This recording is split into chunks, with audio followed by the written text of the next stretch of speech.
Shout out to Rigovich for renewing her COTEL Crew membership. Thank you so much, Rigovich. Really appreciate the support.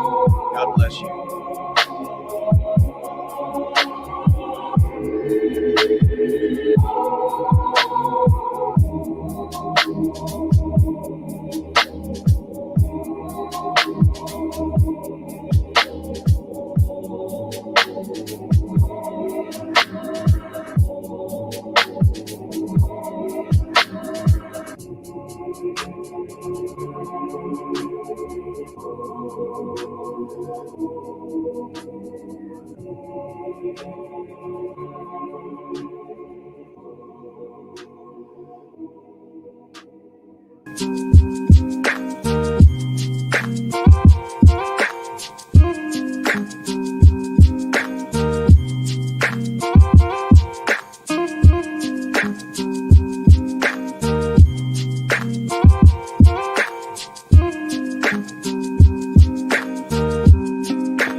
All right. Welcome back, ladies and gentlemen. This is David Patrick Harry with Church of the Eternal Logos.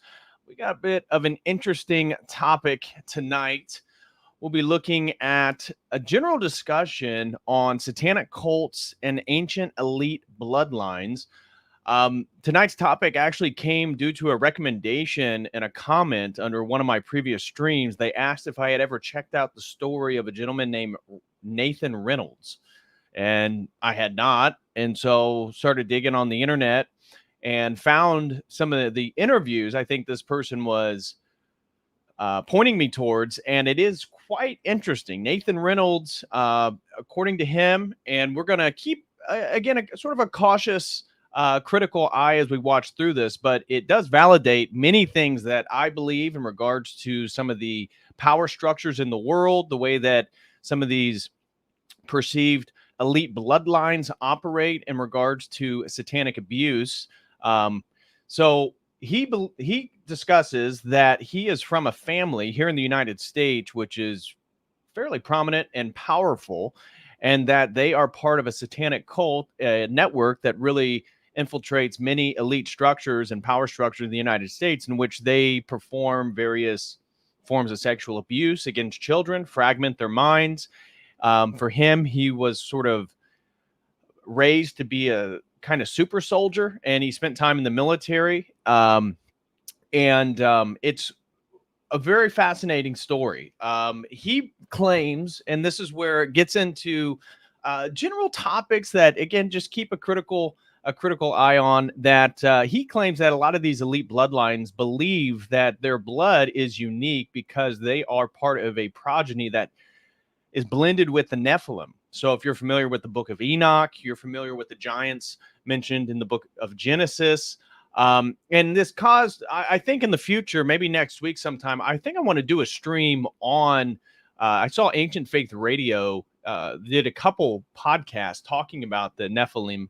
And so maybe kind of go over that and look at the topic of the Nephilim from an Orthodox perspective, and I downloaded the Book of Enoch. I found a PDF file. So maybe that'd be a good sponsored topic, a sponsored stream for somebody in the future to purchase, and I'll read through that book and then maybe present that in a stream. I think that'd be pretty interesting. I've read pieces. I haven't read the whole Book of Enoch, but I remember, well, it's probably like 5 years ago that I started reading through it. I was still in my new age. Well, I guess it'd be more than 5. Must have been like 7, 8 years ago. I was still in my new age, sort of a psychedelic phase, and I remember reading the Book of Enoch and finding it very, very interesting. But I never returned to it since I've been Orthodox. Really, much of my reading is academic, and then it's Orthodox theology, just because I enjoy reading that stuff. So maybe that's a good future topic. But that's going to be a prominent feature in Nathan Reynolds' story, talking about the Nephilim and these sort of cryptids. So the interview that we're going to be looking at is on a podcast I'm not really familiar with. I think it's the Markle Media. And it's a gentleman who tries to chase down and capture various cryptids, Bigfoot, stuff like that. Now, Nathan Reynolds has since left his family. He is Christian, some sort of Protestant Christian. He refers to Jesus Christ as Yeshua. And he's very, very critical of the Catholic Church. According to him, his mom was a devout Catholic, and that line of his ancestry comes from a high-level Jesuits who he claims have been part and parcel of this satanic abuse system and these sort of satanic cults. So we're going to play the whole thing. We're going to watch this whole interview, and it's almost 4 hours. So we're going to speed it up. It's going to be about 1.25, I think, is what we're going to go at. And so this is all based, and I haven't read his book. Again, I just came across this guy, and I've devoured hours of his content. And I was recently listening to one based on his time in the military and time within these satanic cults, talking about underground bases and stuff that I personally believe in. Not that it's like a speculative faith, but something that's kind of rooted in conspiratorial thinking, right? The official U.S. government doesn't really talk to us about all the things that are going on underground and underground bases and such, entire networks, highway systems. But he talks openly about that. And so I'll show you guys another interview with his where he gets a lot more into detail regarding activities within the U.S. military and how it relates actually to satanic cults and their affiliation with the occult specifically. So it all comes, this is his book, which again, fortunately I haven't read. It would have been good to read this, but it's called Snatched from the Flames, One Man's Journey to Uncover the Family Secrets Buried in His Blood-Stained Past. And you guys can check it out online if you want. It got a lot of prominent reviews. It's 4.7 out of 5, a little over 200 ratings, 84% 5-star rating. And this is the interview that we're going to be watching. So it's 3 hours and 43 minutes, and we're going to be starting at about the 2.5 minute mark. And make sure it's on 1.25 just so we can get through it fairly quickly. But here is another interview, which we're not going to play unless you guys really, really want. We can cut off some of the other one. If not, it's going to be like a 5-6 hour stream. But here he talks a lot more about military bases, various cryptids, even reptilians he claims that he has seen, some of the rituals, all that different stuff, the pursuit for immortality. And you guys can check that out if you'd like. Here, let me share the Amazon link with you guys right here. And even though this does veer into areas where maybe some people are more speculative, I do want to highlight that satanic abuse systems is not uncommon, even though when you look at kind of the mainstream cover-up of many of these stories, they couch it as the 90s and 80s satanic panic, right? All these people that are worried about the rise of Satanism, all this and that. And so I wanted just to make reference here in case you guys weren't familiar with a gentleman named Ted Gunderson. And you can still find a few. Unfortunately, a lot of the stuff that I had watched previously has been taken down off YouTube. And hopefully that doesn't happen to this stream. And so we're going to be watching stuff that's already on YouTube. So I don't think that's going to be the case. But Ted Gunderson, he was really outspoken regarding the Franklin child prostitution ring allegations. If you guys are familiar with that. Now, if you read the Wikipedia, they're going to tell you that this was a sort of hoax, that this was a carefully crafted hoax. Now, according to Ted Gunderson and his research and investigations, that is not the case, and this has been a part of a cover-up. But again, here's the Ted Gunderson, but it's all tied to, and so here's the satanic panic. But the satanic ritual abuse allegations, I just pulled this. This is on Wikipedia, looking at all these instances, really all contemporary around the world, of these allegations of self-professed Satanists performing sexual abuse on children, sacrificing people, blood rituals, all of which Nathan Reynolds is going to be talking about today in our stream. So I just put this out there in case anybody is skeptical.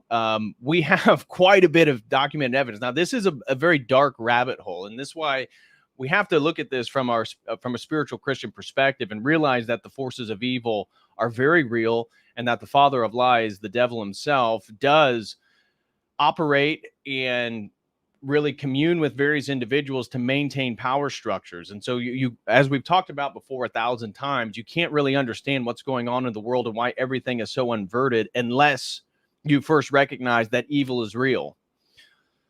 So just looking at a few of these ritual abuses, this isn't going to be the mainstream. We're going to be watching this conversation, but you know, all the way Perth, these are a few cases in Australia,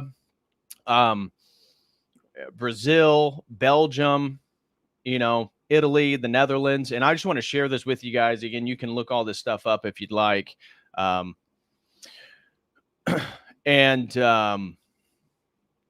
Here's another person that was kind of came out more recently, this Alondra Markman, and he claims that he was also, like Nathan Reynolds, that he grew up in a satanic cult of a family. He claimed that he's 95% Ashkenazi Jewish, and that this is part of a lineage, a bloodline that he believes, or at least he was told by the people who sexually abused him. And you can watch this. We're not going to be watching this interview. Maybe we can do another stream in the future talking about it. This is 5 months ago. I remember watching this whole thing in which he describes, again, sexual abuse, the fracturing of people's psyches, creating multiple personalities, the trauma abuse, and how he had to fight to the death with other children for the entertainment of very powerful people inside of New York City, and that they would have these sort of underground parties where these children that are grew up in these satanic cults would fight to the death with other children, and even be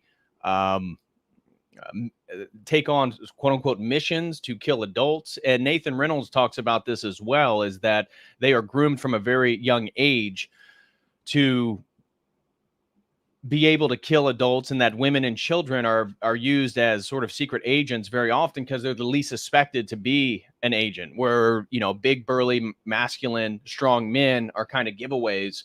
So just wanted to bring some of this stuff up for you guys. And I wanted to play a little bit of this because we've done whole streams talking about Satanism being right in public sight right now. So, you know, we talked about Lil Nas X. We've talked about various music concerts, Beyonce, Lady Gaga, Maria Abramovich, all types of stuff, and how this is really permeated our culture.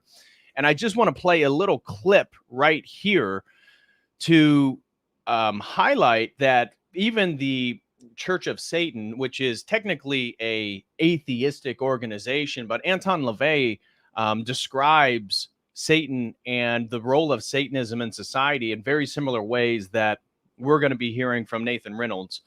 So I just want to play a quick clip right here, and I want to move on and just show you guys a few more things before we dive into the topic.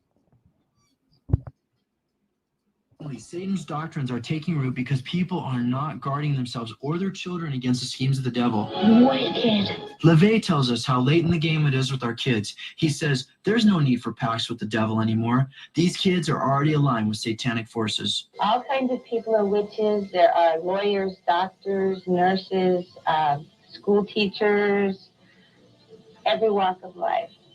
Crowley, himself a homosexual and pedophile, outlined that the New Age movement was designed to draw people into these lifestyles to harden their hearts against God. His goal was to deceive the people and sell them Satan's lie. That sin didn't bring the suffering and pain the Bible describes, but that it brought freedom and liberation.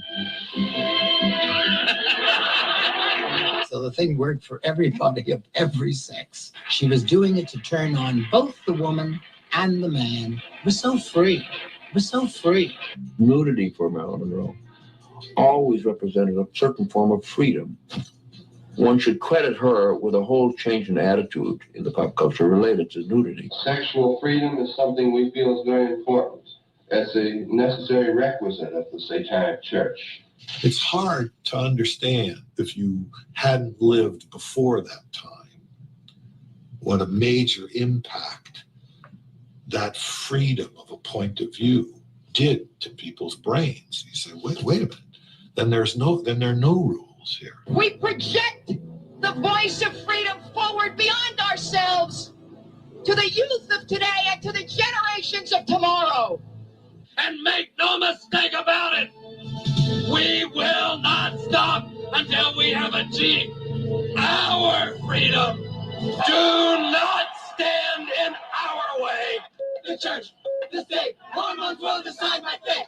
The church, the state, hormones will decide my fate. The day is coming where, we're going to like them, we're going to do them, we're going to take our freedom by any means necessary. I will do whatever I have to do to stay free. If it's a choice between me staying alive and free and somebody else not staying alive, I'm willing to make that choice too. We're young, we're free, we're going to rule the world. I think it should be brought out that we not only condone, we encourage all types of what would be called sexual perversities and deviations, because we feel that in a few short years it'll be established that everyone is a sexual deviant, pervert, fetishist. We're happy to be here. We feel that historically we are part of this movement for liberation. All my life been attracted to younger boys. I love them. How do I make myself attractive to boys? We feel a person should be free to indulge in all of the so-called fetishes, all of the so-called admirations that they would so desire. Through the decades, Hollywood has fueled the fires of this lie by peddling greater and greater waves of filth to numb our consciences. And like the frog in the proverbial pot, we are almost cooked. Parents, we need to guard our children now more than ever from these kidnappers of the mind and heart who smuggle death into their lives without remorse. Can we tell our parents? And so I'm not going to play this whole thing. I just kind of wanted to give you a sense of how, again, sexual perversion, sin, all these different things have been normalized, unfortunately, in America. And that Nathan Reynolds argues, like, for his family, the freedom of religion in America was not so much about various expressions of Christianity, but more so about occultic practices and a reviving of sort of ancient pagan rituals. So he kind of ties the satanic cults that he's from to serpentine worship of the Central America, the Aztecs, various Native American groups, and how they want to go to places where the veil is thinner, i.e. mountaintops, and that at certain points they want to commune with these entities, these fallen angels, and that this is a way in which they substantiate power in themselves. And often it involves a giving over of their daughters or their sons for sex. And so I just want to highlight, he's going to be talking about how this has infiltrated the U.S. government. And just for those who aren't aware, Michael Aquino is not going to be presented today in our conversation. But for those who aren't aware, this is somebody who was a military officer and an open Satanist, and he was a high priest in the Temple of Set, which is a theistic satanic church. So theistic Satanism is one that, according to the LaVeyan Satanism, they are atheists, right? Satan is a sort of archetype or metaphor you can see here. But for theistic traditions, they actually believe that the devil, the evil one, is something to be worshipped and that can give them power. And so you can see the types of spiritualities it pulls from: New Age, paganism, Gnosticism, Hermeticism, Crowleyan magic, Thelema, Western esotericism. It doesn't mention Kabbalah, although it certainly should. I guess they're just couching that within the Western esoteric traditions. But my only point is to bring up that this stuff is real and that this stuff is present within our military. And I've seen whistleblowers talk about how many of the generals and the power players within the U.S. government are in fact have deviant sexual fetishes, which is really tied to this whole thing, because satanic rituals is sort of utilizing this innate energy, sexual energy within ourselves to bring about the manifestation of their desires and a growth. It's always about power. It's about power. Now that can come in money, that can come in knowledge, that can come in institutional structures, monopolization of corporations, that type of stuff. So just wanted to bring all this kind of stuff up. Again, check out Ted Gunderson if you want to learn more about the Franklin child prostitution rings. He did a lot to try to uncover this satanic sexual abuse. But we're going to hear a lot of things, and I'll be stopping and pausing. We'll be commenting, but we're going to be now diving into this. So smash that like, guys. We got a lot to get into. We're going to be here for a minute tonight. I want to first give a major thank you to Rigovich. She throws in a $15 super chat over on the Dono chat and says, thank you for shining the light that you, thank you. So thank you very much, Rigovich. I truly do appreciate it. And she renewed her COTEL Crew membership. So thank you so much, Rigovich. Really appreciate you, sister. Thank you for your support. And I just want to let everybody know, if you have any questions or comments, or you want to support my channel and work, please send in a super chat, either on Streamlabs, Dono chat, or here on YouTube. And if you're really feeling generous, feel free to gift some COTEL Crew memberships. I know the chat always loves that. Now, before we dive into it, we got to do some quick housekeeping, but I do have a very insightful and interesting announcement that I'm sure you guys would be interested in, is that my fiance Jenny, that you guys know that we've been waiting to get married, and yesterday legally we got officially married. And so I am a married man. Here is the wedding ring, and we'll be doing a marriage celebration stream on Sunday, of which I'll be going over with Father Josiah Trenum and various Orthodox clergy, talking about the sacrament of marriage and the beauty of marriage and the intention of marriage as a devotional practice of self-sacrifice and asceticism to attain the kingdom. So we'll be doing that.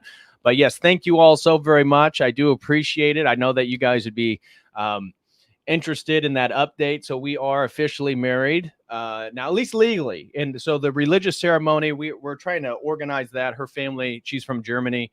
And so we're trying to figure out how we can organize that, a good timeline, so that her mother and father and brother and sister can be present for that.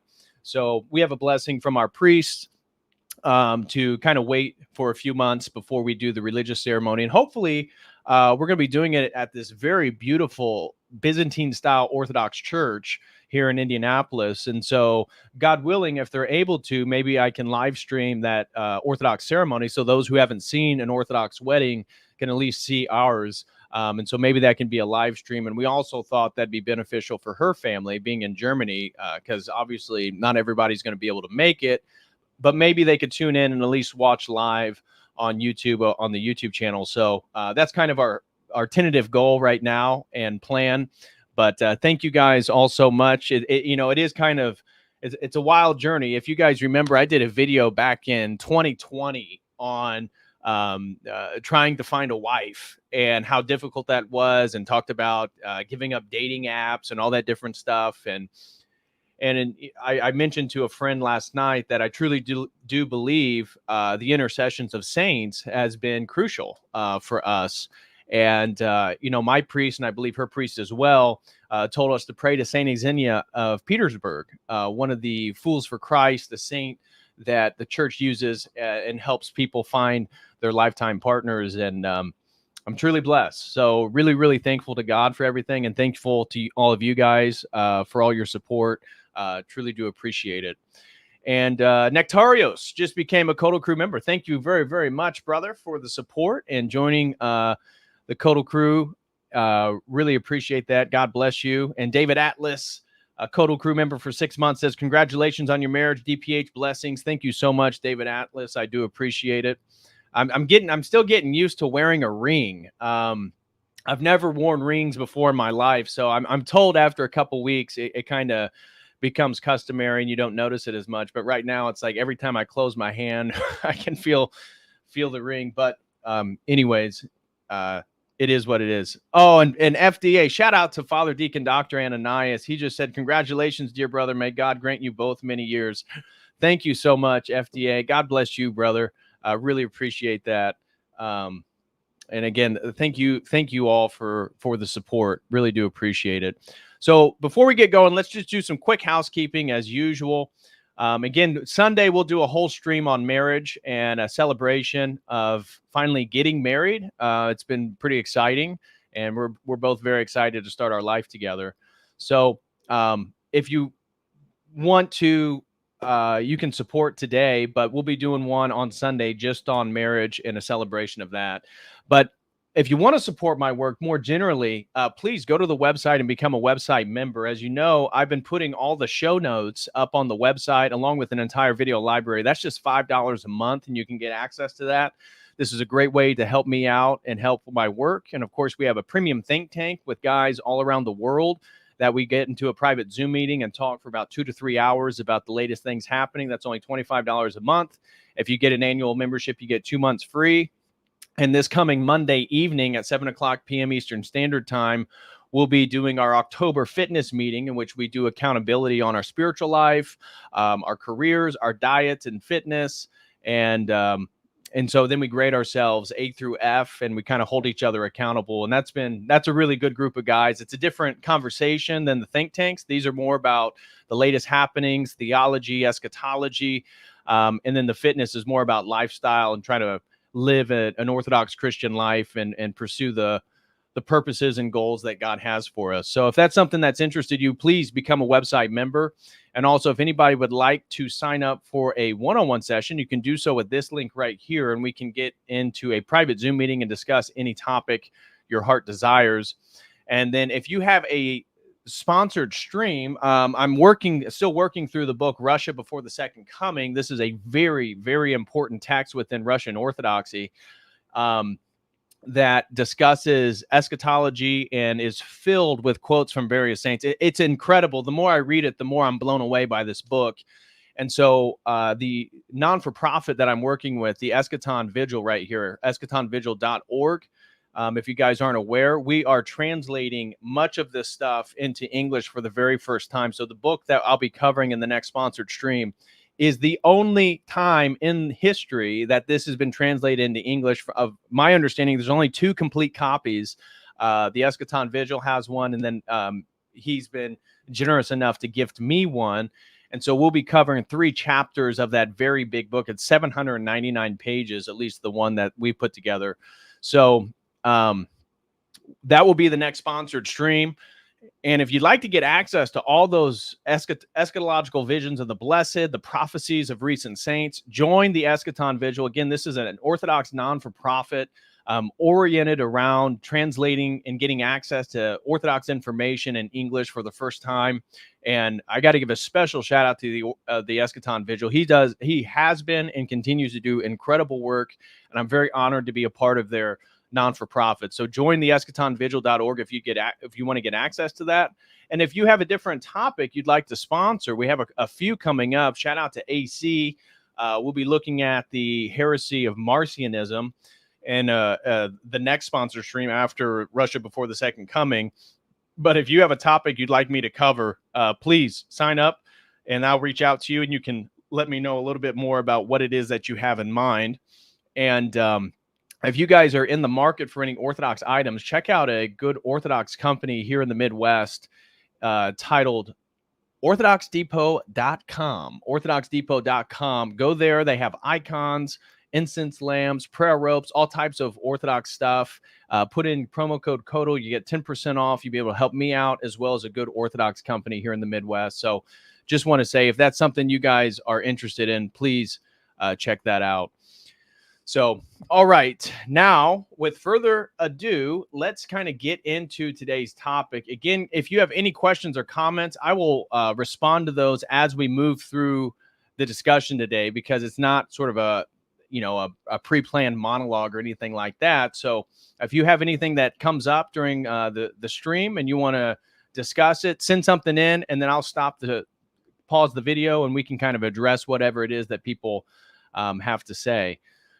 Summer Cats throws in $5, says used bookstores near NASA and big military bases are full of occult books. Yeah, I totally believe that. As we're going to hear from Nathan Reynolds, He argues that the U.S. military and much of the higher echelon of the military is infused with occult practices and beliefs.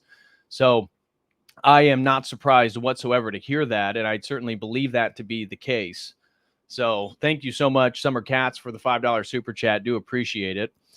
But here, without further ado, let's just get straight into it and kind of let Nathan Reynolds introduce himself and what it is that we're going to be getting into.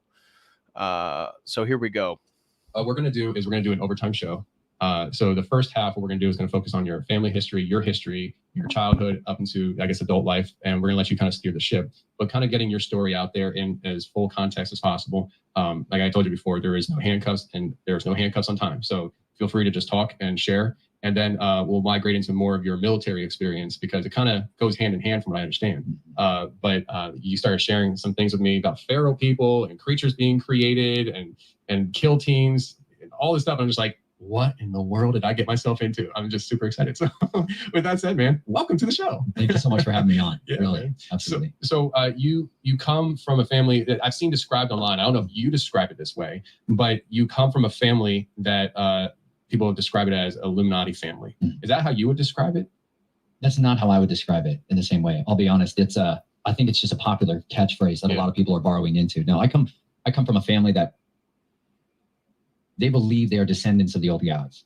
That's the best way to say it. That they believe that they are carriers of a seed line that gives them the divine right to rule. And that is what gives them justification spiritually, emotionally, psychologically, scientifically to dominate the lesser species known as humans. Humans literally means the lesser species of man. And they do not believe they are a human in the same way. They believe they are something other than. And that's descendants of this hierarchical ruling species that is from the celestial realm that descended in the days of Jared and came down and procreated with the daughters of men. And that they still trace their seed line back to Gilgamesh, till Nimrod. And so this is what the dynastic families believe they have, is a superiority in their genetics on one side and the ability to commune with the divine. And so their children are progenitors of these, some I call them abreactions, mutations, these skills, psychic abilities, that kind of stuff, all variants of it. And so they raise up their children in this path with which involves a tremendous amount of shattering of the soul and the identity so that there's compartmentalization within. And it allows them the ability to train their child up in a way that makes them conducive towards the family. I call them the family. That's what I call them. You know, it's a better word for mafia than anything else. But no, we didn't call ourselves, like my family wouldn't ever call themselves Illuminists. Yeah. Right? They're Luciferian, that's for certain. They worship Hallel and Shahar, as he's really known, but different reasons than what people are ascribed to, you know. Interesting. All right. So I want you to start from the beginning of what your childhood was like and just walk us through this. But before you do, you just said something that I got to ask you before I forget. What they believe, do you believe is true in the sense of them being able to trace back their lineage to the fallen? Some of them, yes. I believe they absolutely can. Do you think that's in your blood? I believe it was, yeah. I believe it is. Yeah? I believe there's no way to physiologically necessarily... My blood's been augmented a lot over the years. I volunteered for a lot of stuff and said yes to everything that they could ever give me that would make me better than what I was. I was on a desperate quest for relief. And so I volunteered for all kinds of stuff. And I volunteered for stuff that was transhuman in its nature. Really? And it augmented me quickly, you know, and that was brutal because then there's this, I lived a lot longer than I expected. Let me just put it that way. I did not think I would ever see 18, never even comprehended the idea that I would ever know a family that wasn't this other thing where the powers of control and access were given through the abuse of children.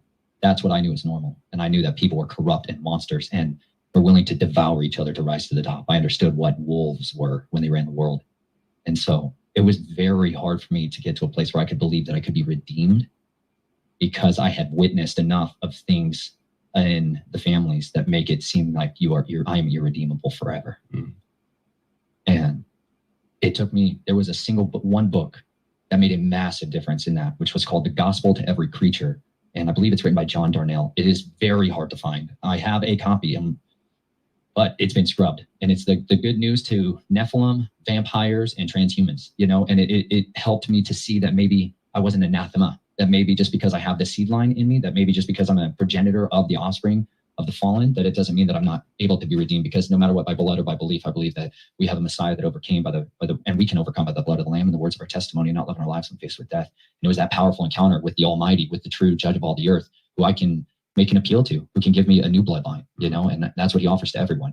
And so I do believe that's available to those that come from these families. That's why And glory to God for that. So again, Nathan Reynolds is a convert to Christianity. Now he grew up, he was going to talk a little bit more about it. He kind of grew up nominally Christian. His mother was Catholic and all that different stuff.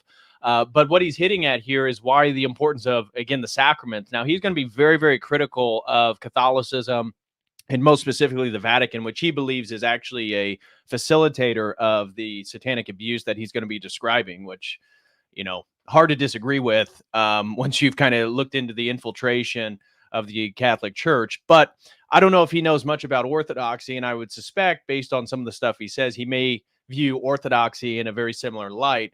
But in regards to the actual reality of the sacrament of the Eucharist, this is exactly the point, that we are part of the bloodline of the high priest of Christ, Christ's redemption, the salvation and sanctification of humanity. And so as the Satanists, as he's going to talk about, do the exact opposite, that they sort of feast on the blood of living people. We feast on the blood of the Most High. And this is really the ending, as I've talked about before in the video that I did on Christ civilizing the world. Cannibalism is something that Christianity explicitly ended.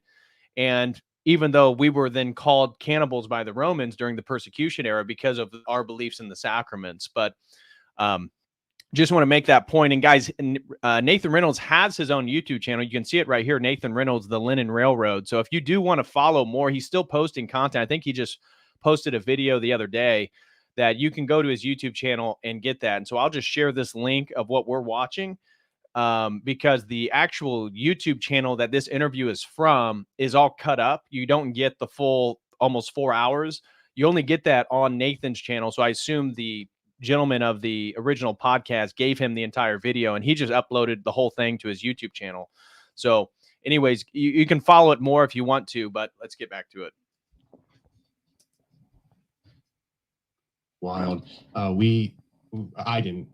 Last year in the Christmas season, I took the last 2 weeks of the year off, and I had other people host the show. And my friend Joel did an episode that he called Good Nephilim. And he kind of goes into this idea of Nephilim being able to be redeemed. Yeah. And it's a concept that I feel like has not been tapped into a whole lot. And he did on my show for I think the first time. And since then he's kind of uncovered more information to back up his claims. But having, you know, a real life Nephilim here, not kidding. But it's just it kind of goes into that concept, you know.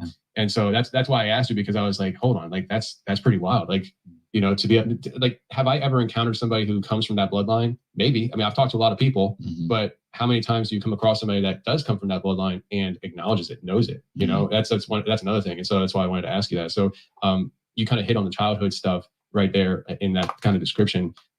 Was it something that came from complete childhood, where it's like from your earliest memories, it's just been kind of manipulated and jacked up? And what was that like for you growing up? The Reynolds family on my father's side, they're all from the East Coast out here, and they're a dynastic family. You know, like my great-grandfather, a man named Don Potter Reynolds, was the architect, the head of engineering for the president, as the president of the American Society of Civil Engineering back in the 80s. And he's the one who put the new torch in the Luciferian hand of the Statue of Liberty of Columbia.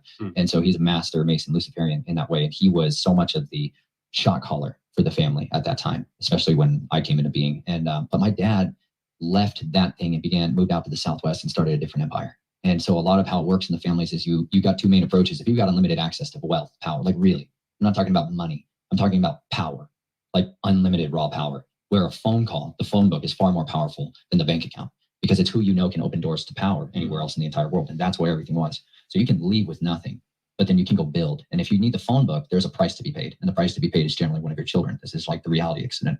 It seems bizarre to some, but a child is generally a chosen child out of the family, is given over as an offering to the family. And they're the ones who's going to go through this left-hand path.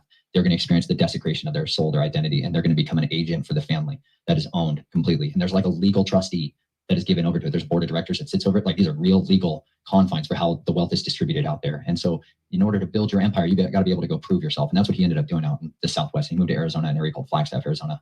And where I was born, that is a place that's a high place, Mount Humphreys. It's a volcanic peaks that sit there. And the top of it is where the Hopi Indian and a lot of people had gathered forever to commune with the fallen. They believed that the sons of the sky would come down every season at the winter solstice, and they would abide from the winter solstice to the summer solstice there. And so this was a place where they would give their daughters over to them. This is Hopi mythology, like 101, you know, and they would make these kachina dolls, which were an effigy of the what I would say is a watcher angel that would come, and the daughter would be given to him, and she would place that over her bed. throughout her life, you know, and that's her familiar spirit, right? That's where I was born into. And the people that still practice that old religion, that's the way I refer to it, they still do this. And they still take their children up there to give them over to them on these high days. And so I was born into that, and I was born through that seed line and into that ritual magic world. And but my mother's side are extreme Catholics and Jesuits through and through. And so her father ran a different operation in Southern California, which was much more based on the child exploitation side of the equation. And he operated out of Lake Havasu City, Arizona. Lake Havasu, for those of you that are unfamiliar, sits in the absolute desert border of Arizona and California, and it has the Colorado River that's been dammed up, and they created an artificial lake there. And it was a secret military base back in World War II. That was called Site 6. And it was a stopover point crossing the desert for soldiers going there. And they would made it into a rest and recuperation area. And so it was a party city from its foundation. It had a lot of underground structures that were built into it as a refueling point. And in the 1960s, a guy named Robert P. McCulloch bought it. And he bought it, and he also purchased the London Bridge that crossed the River Thames. And he had it shipped over here stone by stone. And while they were doing that, they excavated 80 bodies that were entombed inside it in a practice that's called inurement, where you would sacrifice a person and bury them alive in the walls of the foundation. And so there's all these chambers in this facility of the London Bridge where they would do torture and all kinds of ritual stuff. But this is why the sing-song nursery rhyme, the London Bridge is falling down, falling down. That's a nursery rhyme to talk about how you have to give your children over to the government so you can hold up the London Bridge. And they would literally take their children. This is in the history book of the museum at Lake Havasu City. You can see these bodies of these children that were sacrificed inside the walls of that space. So he bought that as a charged object. He bought that as a portal mechanism. And they built in Lake Havasu City with another designer from the Disneyland. And they literally built a pleasure island. That's what it was facilitated for. And they designed it so that it would be a retirement community that would facilitate the exploitation of children. And that's exclusively what that city was founded and built for. And so that the original founders of that operated out of Knights of Columbus predominantly as a wing of the Jesuits. And that's the business down there. It's an industry to cover up childhood. You got a bunch of old men running around with little boys, and everybody thinks they're grandchildren and nephews and nieces and all that rest. And so all along that area down there is where I would be taken from my earliest days and shattered, abused, traumatized, systemically so. But it's for behavioral modification purposes. That's the end goal of the abuse, is to shatter your willingness to resist and to break your will. And once they own you and you have been woefully convinced you can never get out, you give in. And that's what happened. I became the person who I was, died, and the person they wanted me to become was what was born out of that disgusting Phoenix ashes, How are and this obviously relates to MK Ultra, the shattering of the psyche of individuals. You have to do it in traumatic ways. Montauk Project as well, where I've read stories, can't verify it, wasn't there, but they claimed that they would put people in, perpetual states of orgasm, traumatize them, shatter their psyche, and then reprogram them with whatever the narrative or the new psychological personality that they want through orgasm, through sexual stimulation in one way or another. And then once the psyche is fragmented, you can operate in different domains and be totally unconscious of one personality, maybe the personality you have during the day versus the personality that you have during the night. So, so far, everything that Nathan Reynolds is talking about is, and I think for most of the chat as well, this is all consistent with our own research and my research and understanding of brainwashing, mind programming, and of course, Satanism. All right, how long does that process take? I mean, was this like just a few years of your childhood, or was this like a constant thing throughout your teen years, or what? I mean, every individual is different. How long does it take to break a dog? That was the approach they took with me. You find out everybody has different talents and giftings and capabilities and capacities. And so in the beginning phase, a lot of it is you're just raising them up a little more normally. There's a lot of early trauma stuff that's hard to articulate and can be messy with memory. But as I got older, like 5 and 6 years old, man, it became very apparent that I had a desire for justice. That was like the sole deepest desire that I had, was I wanted people to know freedom, because I had been so deprived of it from day one. And there's this practice of switching mothers. You'll have a cult mother, and then they have your regular mom, and then they create this trauma bonding so that you'll bond with anybody that they want you to do. And this happens by taking you away from your mom and your dad constantly and giving you new mom and dad, new uncles, new aunts, right? And so you're living in this constant state of destabilization. And so it's as that destabilization happens and that patterning is built up, that's when a lot of the programming comes in to stabilize these new personalities and these new pursuits and endeavors. But I had this zealousness to see injustice stopped, and they preyed on that. And so they gave me opportunities to fight back against these perverts who were abusing children. And they would build up in me this rage, this need for vengeance. And then they would let me release that on somebody. And in the beginning, it was people I knew were bad guys I'd seen abuse children. And I would slice their throats up, man. I would tear them to freaking ribbons. And I loved it. because I finally felt like I could stop something that I knew was evil. And I thought this was the way to stop all these monsters in the world. I just wanted to hunt monsters in the night. I just wanted to go down in the tunnels and hunt.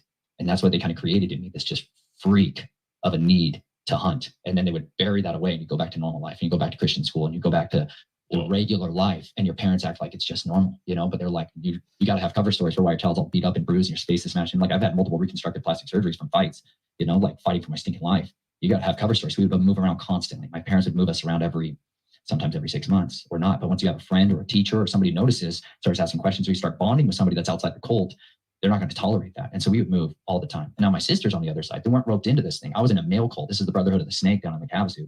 But this is, my sisters weren't caught up in the same thing, but they were caught up by the family as a whole. And so this carried on, and we moved into this place called Shola Pine Top Lakeside, Arizona. And this is where an area, they would move to these specific high places where the veil is really thin. There's a very famous story about a guy who had an alien encounter out there, Snowflake, Arizona. And this is an area where I was right on the Apache reservation, White Mountain Apache Reservation, was 100 yards from my door, out into the Apache reservation to these specific high places and do these rituals and this ritual magic. And a lot of that involved. That was when it was the worst to me, because I was old enough to understand how vile what was happening, in ritual magic. And at the same time, I was the most readily influenced by the family side of the equation. I thought the family and the military was the way out. And I hated this occult side of it because I saw men become monsters physically in front of my eyes.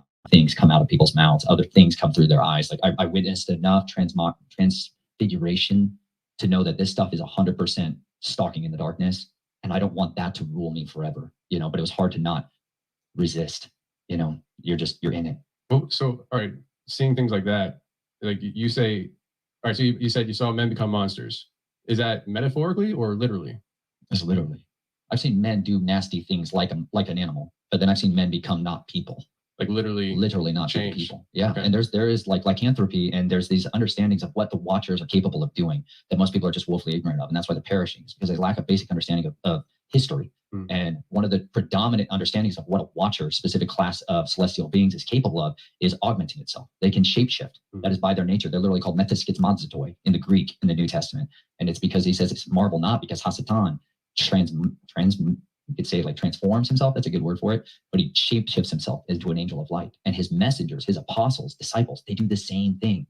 And he's like, this is because they are capable of becoming anything they want to be in order to deceive on one side of the equation. And that's what they'll do. And so when people start engaging in these necromantic rituals and other stuff, and they start to seek the embodiment of these celestial ones, they can get these things on them and in them, and they can't contain them. And some of these guys who are messing with this stuff, who don't come from the bloodline, are incapable of cohabitating like a parasite, and they feed off of each other, and they can't handle it. And so that's why families are recruited from these bloodlines, and children are recruited out, even if they don't know anything about it. Like you said, the vast majority of people who come from these bloodlines, there's a lot of muddying of the waters. There's a lot of purity that's been changed. There's a lot of half-breeds, and there's a lot of quarter breeds, right? There's a lot of people that don't know this stuff, and they start to get into lesser magic, and all of a sudden it's like the doors of everybody open to them. But that's why. It's because they can host these things better. Whereas those that don't, they get taken over by this stuff, and they can't change back. They can't return, in a sense. Like, people become completely possessed and are incapable of expelling the darkness after that. And who do you turn to? You're like, you're going to go to the Catholic guy who's all into the same thing that you're into, like most people don't understand what a real deliverance is required for somebody that has gone down this far down, where they are consuming people. Like, that's a deep, devastating psychological, spiritual shock, physical, your liver, like the health. This is why I'm huge into health, because I physically had to try to find ways to help people who have done all of these things. Like, the consumption of human blood does horrific things to the human body. And this is a major practice within this. These families do drink blood. That's why we have these vampire class of people. It's not some kind of myth. People consume blood in order to live, extend their life force. Like, this is a normal thing. You got billionaires today who admitted on Joe Rogan podcast and other places where they're like, yeah, I used the blood of my son and all that. Like, you don't understand, this is a religion, and this is a highly effective means of augmenting yourself. And so these Watchers will give people this power. Their priest class will dispense that to people who want to go into, like what I come from down there in the Apache reservation was the people that slip between realms and become animals, and it's you are hitting things that are confirming so many things that, like, I speak hypothetically about, almost in the sense that, like, I believe but I can't prove, kind of thing. Mm-hmm. But like, for instance, years ago I had a guy on the show, and he didn't say it on the show, so I usually don't say his name, because some people know who I'm talking about, some people don't. But because he didn't say it on the show, I don't know why he didn't say it on the show. But he said that he was a former, I guess, I forget, like Satanist or whatever. Like, he came from a deep line of this stuff. And he said at one point, he says at one point, people have to make a decision whether they're going to go the vampire route or the werewolf route. And he said that he was told by somebody who went the werewolf route that he should go vampire because doing werewolf is like the most painful thing you'll ever experience in your entire life. I don't know. I can't say factually how true that is or not, but you're saying a lot of similar things, and now you're saying that there's traversing realms involved with this. So are you saying that there are people who are traversing realms because of their ability to change into? So it looks like we got a few questions. Dano's saying, anybody know what bloodline he's referring to? Yeah, you may have missed it. Maybe you just joined the stream. He's talking about these certain elite satanic cults and these global elites and how they believe that their bloodline is unique because they have mated with fallen angels. And he's referring back to the Nephilim and the Watchers and these. So if you're not familiar and this is all new to you, the Nephilim are mysterious beings or people in the Bible traditionally imagined as being of great size and strength, or alternatively beings of great power and authority. The origins of the Nephilim are disputed, some including the author of the Book of Enoch, which is not a canonical book within the Bible, but one that many people read in regards to the fallen angels and their mating with humans. So again, it refers back to biblical passages like Genesis 6:1-4. The Nephilim were in the earth in those days, and also after that, when the sons of God came into the daughters of men and they bore children to them, the same were the mighty men that were of old, the men of renown.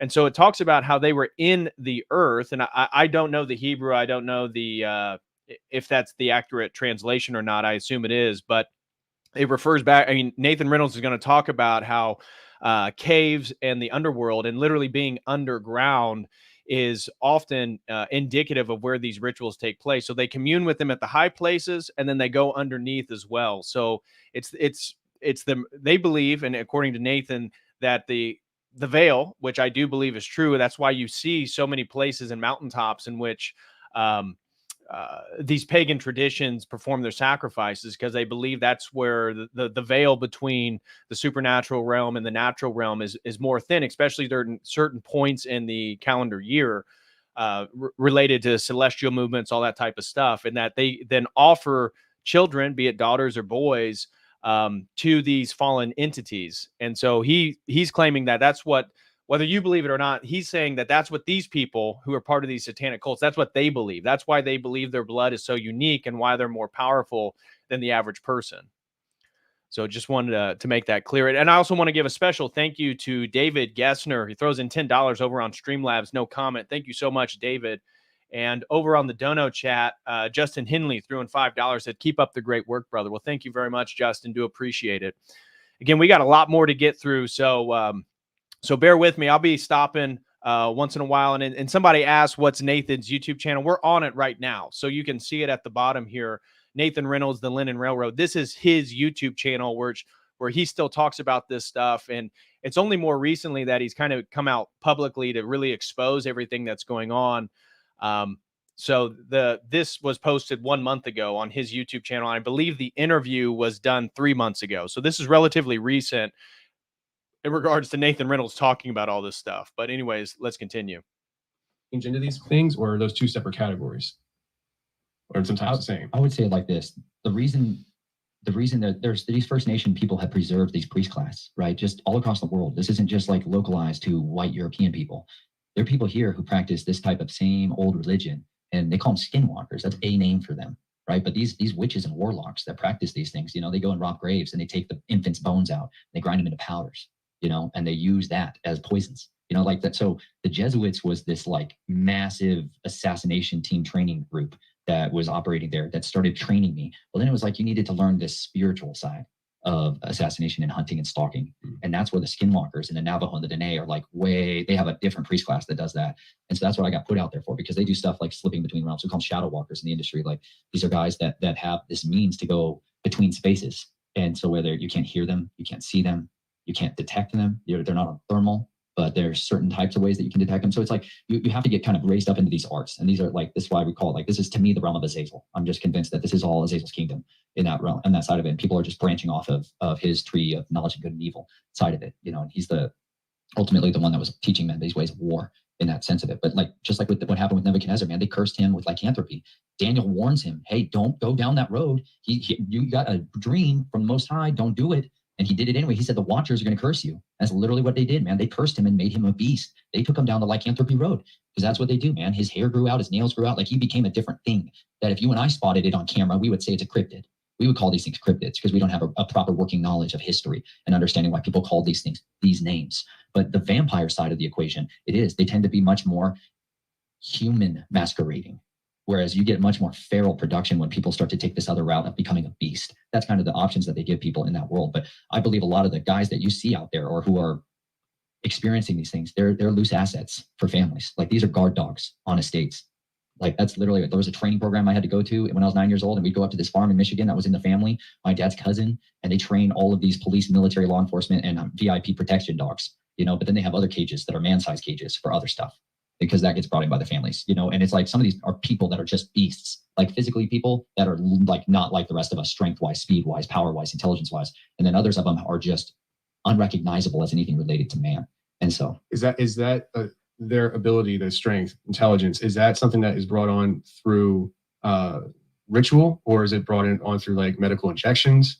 I've heard stories of military injecting people with things and they essentially become a super soldier. Is it that kind of stuff, or a combination, or what? I think it's just both. It depends on who's got high tech and who's got the old tech. The old tech is generally superior. The new tech has side effects.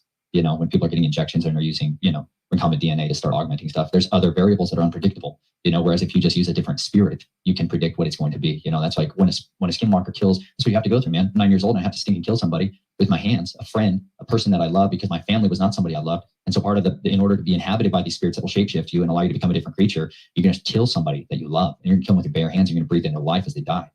And it's when you do that this stuff comes on you, and that's the stuff that makes you convinced you can never be redeemed. I believe it. So all right, there's so much to unpack. I'm trying to collect my thoughts. Let's just go with the assassin route. You were a kid being trained to do that. When you were doing it, did you have to transform? Was that part of the process for you, or did you ever have to never go down that route? I wasn't like, I didn't go that route. My route was being able to get by anything.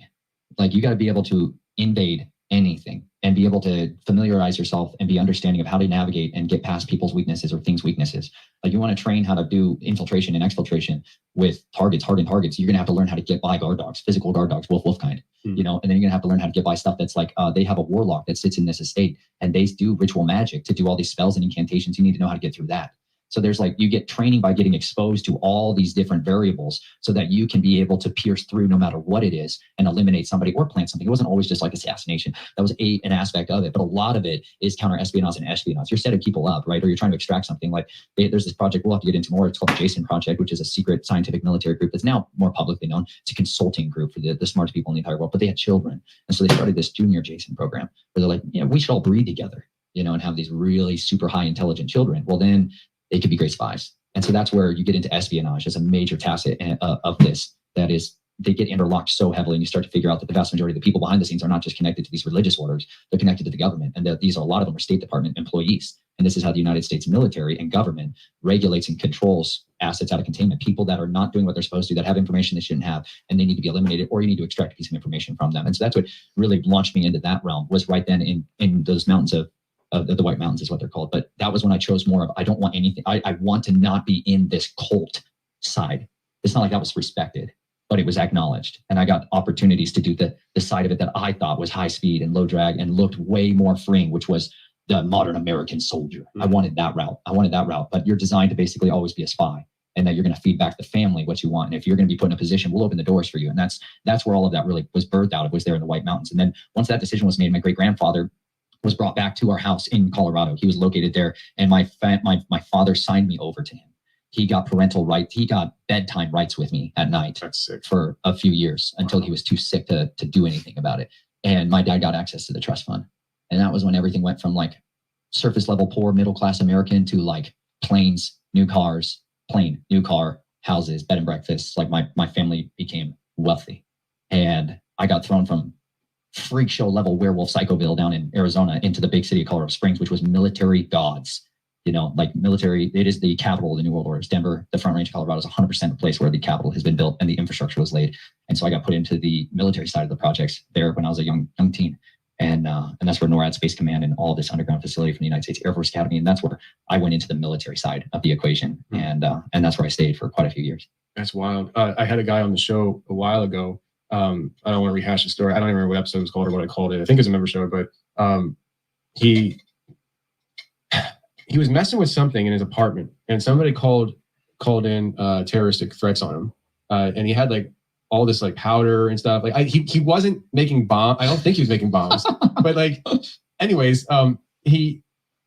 the SWAT team came and raided his home or his apartment, and his brother called me. He's like, dude, why is the SWAT team at your apartment right now? And he's at work. And so he panicked and he fled. And he this is in Colorado. He fled into the woods. And this is where the story from the show came up, because he's out in the woods and all of a sudden he's being hunted by translucent people shooting at him. And he said this lasted the entire night until he wound up getting to like a safe zone where it just kind of stopped. And he wound up turning himself in and cleared his name and everything. And I don't think he spent any time in jail, because he wasn't building bombs, but he panicked. Like he's the kind of guy, like if I remember correctly, he's a bug out guy kind of thing. Oh yeah, and so, it's happening. It's going down. It's going down. Heading to the hills. We out. You know, like, I'm training for this. You know, he's heading to the top. Yeah, exactly. And so, but that he said that was, if not on the NORAD property, it was right near it. Randy West says, I live 45 minutes from the Springs. I hate the aura of that city.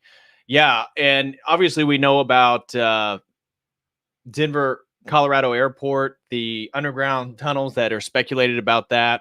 And of course, all the witchcraft and paganism at certain parts of Colorado, again, usually towards very high points around the Rocky Mountains. And Colorado Springs is filled with military and, according to Nathan Reynolds, tons of underground bases as well. So it all makes sense to me in regards to why Colorado and Denver specifically would be a strategic point for some of these people in the U.S. military as well. Yeah, and so we theorized that he might have even just stumbled into a training exercise. That's what you could call it. Yeah, that's a fun word. So in other words, it was training. Like, oh, here's an easy target. Yeah. So what you're saying is it's almost like you're confirming that there is a lot of high level stuff happening there that would be almost sci-fi to ordinary people. That's where Nikola Tesla set up his entire laboratory system. Is that right? Place. Oh yeah. Wow. This is a high place. So like you got to understand there's cardinal points across the earth, and you are well aware of this, but there's cardinal points where the veil is thin. It's like a real thing. It's not like some kind of like, it's a reality. It's like a physical, scientifically documentable event that takes place in some of these places. And that's why he chose that spot. That's why people, if you start to go to a place called Garden of the Gods, there's this gigantic sandstone feature that just sticks up at the base of 14,100. I remember when I went to Colorado, what was it, back in 2018, I actually went to the Garden of the Gods outside Colorado Springs. And so I've actually been through this national park, was not aware of what he's getting ready to talk about. 10-foot Pikes Peak, this massive mountain. That's where Colorado Springs sits. And then it's a confluence of all these springs, these incredible hot, well, mostly cool water, but mineral-rich springs called Manitou Springs. That's where I ended up going to high school.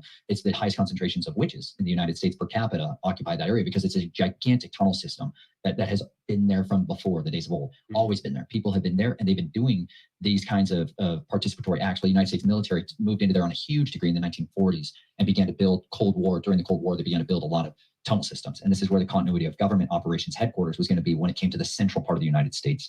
And so that Denver is ideally situated because you have the Great Plains to the east, and you have these gigantic cascades of mountains, the Rocky Mountains, as a shield behind you. And so that's why the continuity of government, if it ever relocates from the East Coast, it will go there. And that's where the base of major military operations has embedded itself. And so when somebody stumbles on something that might be a training, like you call it, like these are just basic kit that a lot of our soldiers have that's just not on the TV yet, where soldiers are needing to be stealth technology, they're rubbing thermal creams on themselves to hide from any type of thermal imaging software. This is like low end of the tech side of the equation. But Fort Carson, which is where I was stationed, that is a massive military base. And that's where, but abreast to that, there's 6 military bases surrounding Colorado Springs. So it is a gigantic ring of this, including deep underground military bases and stuff that goes up to Denver, and it's interlocked all the way up to Wyoming, where all the communications cables are for the entire country meet. So it's a really big area for all of that. And then you have all of the spiritual side of stuff that starts in the mountains, in particular in the Front Range and Rampart Range Road. So like my family ended up moving into this little town just outside of Colorado Springs, and like giant 5-pointed star, cardinal point, where everyone gathers on the high days, all the witch crap, right?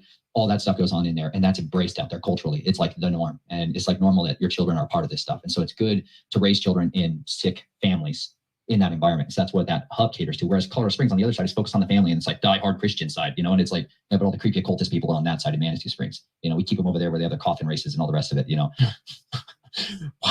Wow. So we're gonna do an overtime with you. We're gonna focus heavy on the military experience, but I'm assuming the answer, and it's just yes or no. You don't need to go detail. Have you ever been in an deep underground base? Yes, of course you have. I figured you have, and it's probably not once. I definitely want to get into that for the overtime for sure. I want to kind of backtrack a bit to a couple things. One, you mentioned about people transforming their bodies, and the lichen is definitely that route. We've had people on the show, lots of people who have encountered these dogman type creatures. The one that comes to mind is episode 335. Kyle was the groundbreaking episode for me going into the dogman topic. I've had it before, but this was just like, whoa. Long story short, he's 15 years old, hunting with his grandfather in Kentucky, Daniel Boone National Forest, the upper side of it. And it's middle of the night. His grandfather's in the truck because he was older, so they had radios. The dogs get on a scent. You hear him howling. He comes up on the scene, and he can hear his dogs fighting with coyotes. The coyotes go off. He only had 2 dogs out there. And in that fight, he heard his younger dog run off as well. So now the older dog, who's a really good hunter, really strong dog, is by himself, fights off these coyotes. They come back in, and it sounded like they came back in a pack almost, and started whooping up on his hound dog. I think it's a hound dog. Don't hold me to that, but hunting dog. And then he hears his other dog come back in. When his other dog came back in, the fight changes. Coyotes are gone. He comes onto the scene. His older dog goes back to treeing the raccoon in the tree. He comes over, pats him on the head, and he hears his younger dog behind the tree chowing down on a coyote. He goes around the tree, and it's not the younger dog. The younger dog never came back. This was a very large dog on all 4. He said it was so big that it was holding a coyote by the ribcage in its mouth. And he said that when he came up on it, it looked at him and it stood up on its hind legs, took chase. That it unfolds a whole scene where basically his hunting dog saved his life. His hunting dog did survive, but barely. He thought his dog had died at some point. That story that he shared on the show, is there any way outside of what you shared that it could be something else other than somebody that transformed from human to upright walking dog that maybe was one of those people who weren't able to handle that and could never change back? Is that in your mind what that would be? Or do you think that there are actual creatures out there that maybe come from other realms, or maybe just like some people? I don't personally subscribe to the idea that Bigfoot's just this hairy primate that we can't catch. Yeah. I think there's more woo-woo stuff to it. Mm-hmm. Do you think it's along those lines? What are your thoughts on that side of stuff? That's a great question. Man, that's brutal. Because I think on one side of it, I think we really do have an entire subspecies of creatures that do exist mostly inside the earth, and they are not readily surface dwelling anymore. And I do believe, like in Lake Havasu City, Arizona, man, inside the London Bridge is a massive room, like a throne room, where they engage in this magic. But this Brotherhood of the Serpent, they call upon Nahash, the dragon. And would that be in normal terms Satan? Yeah, most people know him as Satan, right? Yeah. But like there is a great red dragon, like the physical, that's what he looks like in reality. He was cursed, and man, he made him a monster. Yahweh made him a monster. And they would commune with these things. There's 13 grandfathers take 13 of their grandsons, and they bring them into these rooms and do these things on these specific times and rituals for all kinds of stuff. But the dragons tell them the future. This is like always what they've been able to do. It's like Satan leads Yeshua up onto a great high place and says, I shows him all the nations of the earth and all their kingdoms and their reigns in a moment of time. He shows them the future. That's what they do. They can show you what's to come. This is why we get hunted by them. He knows if we're going to be part of his adversaries. He knows if we're going to be on his enemy list. And that's why he targets us at our youth. That's what so happens. So many people, they're like, why has my life been a nightmare from the beginning? It's because you have a purpose and a destiny that adversary absolutely categorically does not want to come to pass. It's a real life Terminator scenario. And so he sends his assets in to destroy people, to ruin their life. And those meeting places happen when they sit down in these rooms and they try to call up these creatures. It's from inside the earth. It wasn't like ethereal mist. They were physical things that would come out of these tunnels, and they would come into the room and they would consume the offerings that were given there. And then the words of the Nahash would come forth, and they would prophesy to these guys. Like they would prophesy out of the mouth of the serpent what each one of their life callings, their shots. He's the shot caller, man. It's like a pimp from prison. He's calling the shots, and you had a bunch of fallen watchers that were in prison in Tartarus for a reason. Yeah, but they got ways of getting messages out, just like the cronies in jail today, and that's what a lot of people are dealing with. They think they're dealing with the top dog, and they're like, I'm finally into the big game. And it's like you're dealing with, a private in the hierarchy, but he can masquerade like a general. And so some people are really dealing with death himself, and some of them are dealing with one of his princes. And this is what my family's covenant was with the dragon. They didn't mess around, man. They went all the way to the chain of command. They uncovered a bunch of my great-grandfather's grandfather was an archaeologist who dug into Indian mounds out in the Ohio River Valley. And they started finding a priest class that was these serpent worshipers. And that's what they started calling upon. And they started trying to wake up and rise up Wachiblos, which is these deities, these dragon fire deities that demand. In Ohio? Where these mounds were found, the Ohio River Valley. Yeah. We're talking about serpent mounds? Yeah. Well, this wasn't specifically, not that I'm aware of that it was specifically a serpent mound, but it was a mound that was in an area that was now being farmed. Okay. And so whether or not it was specifically a serpent mound, it was not identified as that. But they ended up finding a lot of these ancient tombs. They found the writings of this priest class, and they started. And these mounds, if I remember right, the ones in the Ohio Valley are technically could be some of the largest megalithic structures in the world. Now it's all covered in grass and it's all grown over. But from some of the research that I've looked at, they were ginormous back in the day. They started using their magic to call back up these fallen ones, and they were the part of the trade is the priest class. Oh, thank you so much. Rigovich just gifted 5 COTEL Crew memberships. Thank you so much, sister. Truly appreciate that. And welcome. Jesse was gifted a membership. Randy West, Mean Eugene, Ed the Wave, and Redfish were all gifted COTEL Crew memberships by Rigovich. Thank you so much, sister, for that. Really do appreciate the support. And guys, smash that like. Tons more is coming. So sit still, put your thinking caps on. And if you want to support my stream, feel free to send in super chats on Dono Chat, Streamlabs, or here on YouTube. And if you're feeling generous like Rigovich, feel free to give some COTEL Crew membership. Truly appreciate you, sister. Thank you.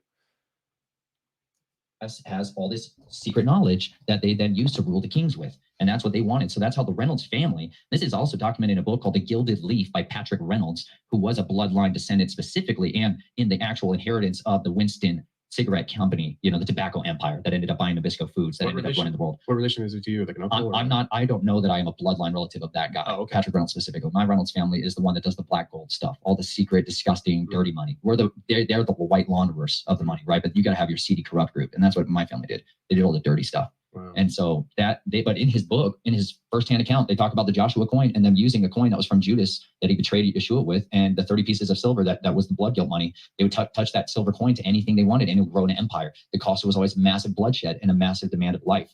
And that's always what the serpent required. He wanted life. And so like on one side of the equation, that's what they used to build the Reynolds empire. That's what they used to go down Alcoa and all the aluminum industry and all of the stuff they spray on us and the stuff they poison us with and inject us with and all the variables of complexities of targeting that they've done against us. That all comes from that covenant that those two brothers sat down, did, and entered into a blood covenant with the dragon, man. And this is what the fruit of it was. Well, my family entered into that on a different route through this priest class thing. And that's what they would practice down there. And that's the same old religion that people have been using a long time. So on one side of it, I've seen physical beings that are definitely not like our animals up here come out of these spaces from inside the earth. I've seen in deep underground military bases, dogmen, like you would kind of describe them, some more humanized. And I think a lot of those were experimentation and genetic splicing. I think a lot of that was gene editing stuff that I've seen. But I do believe that some of these things are holdovers from the old days. They're the last of their kinds, and they've been breeding them, right? And I believe that that's the stuff that's prophesied that's going to come back out and cause the hearts of men to stop for fear of looking after these things that are coming up on the earth.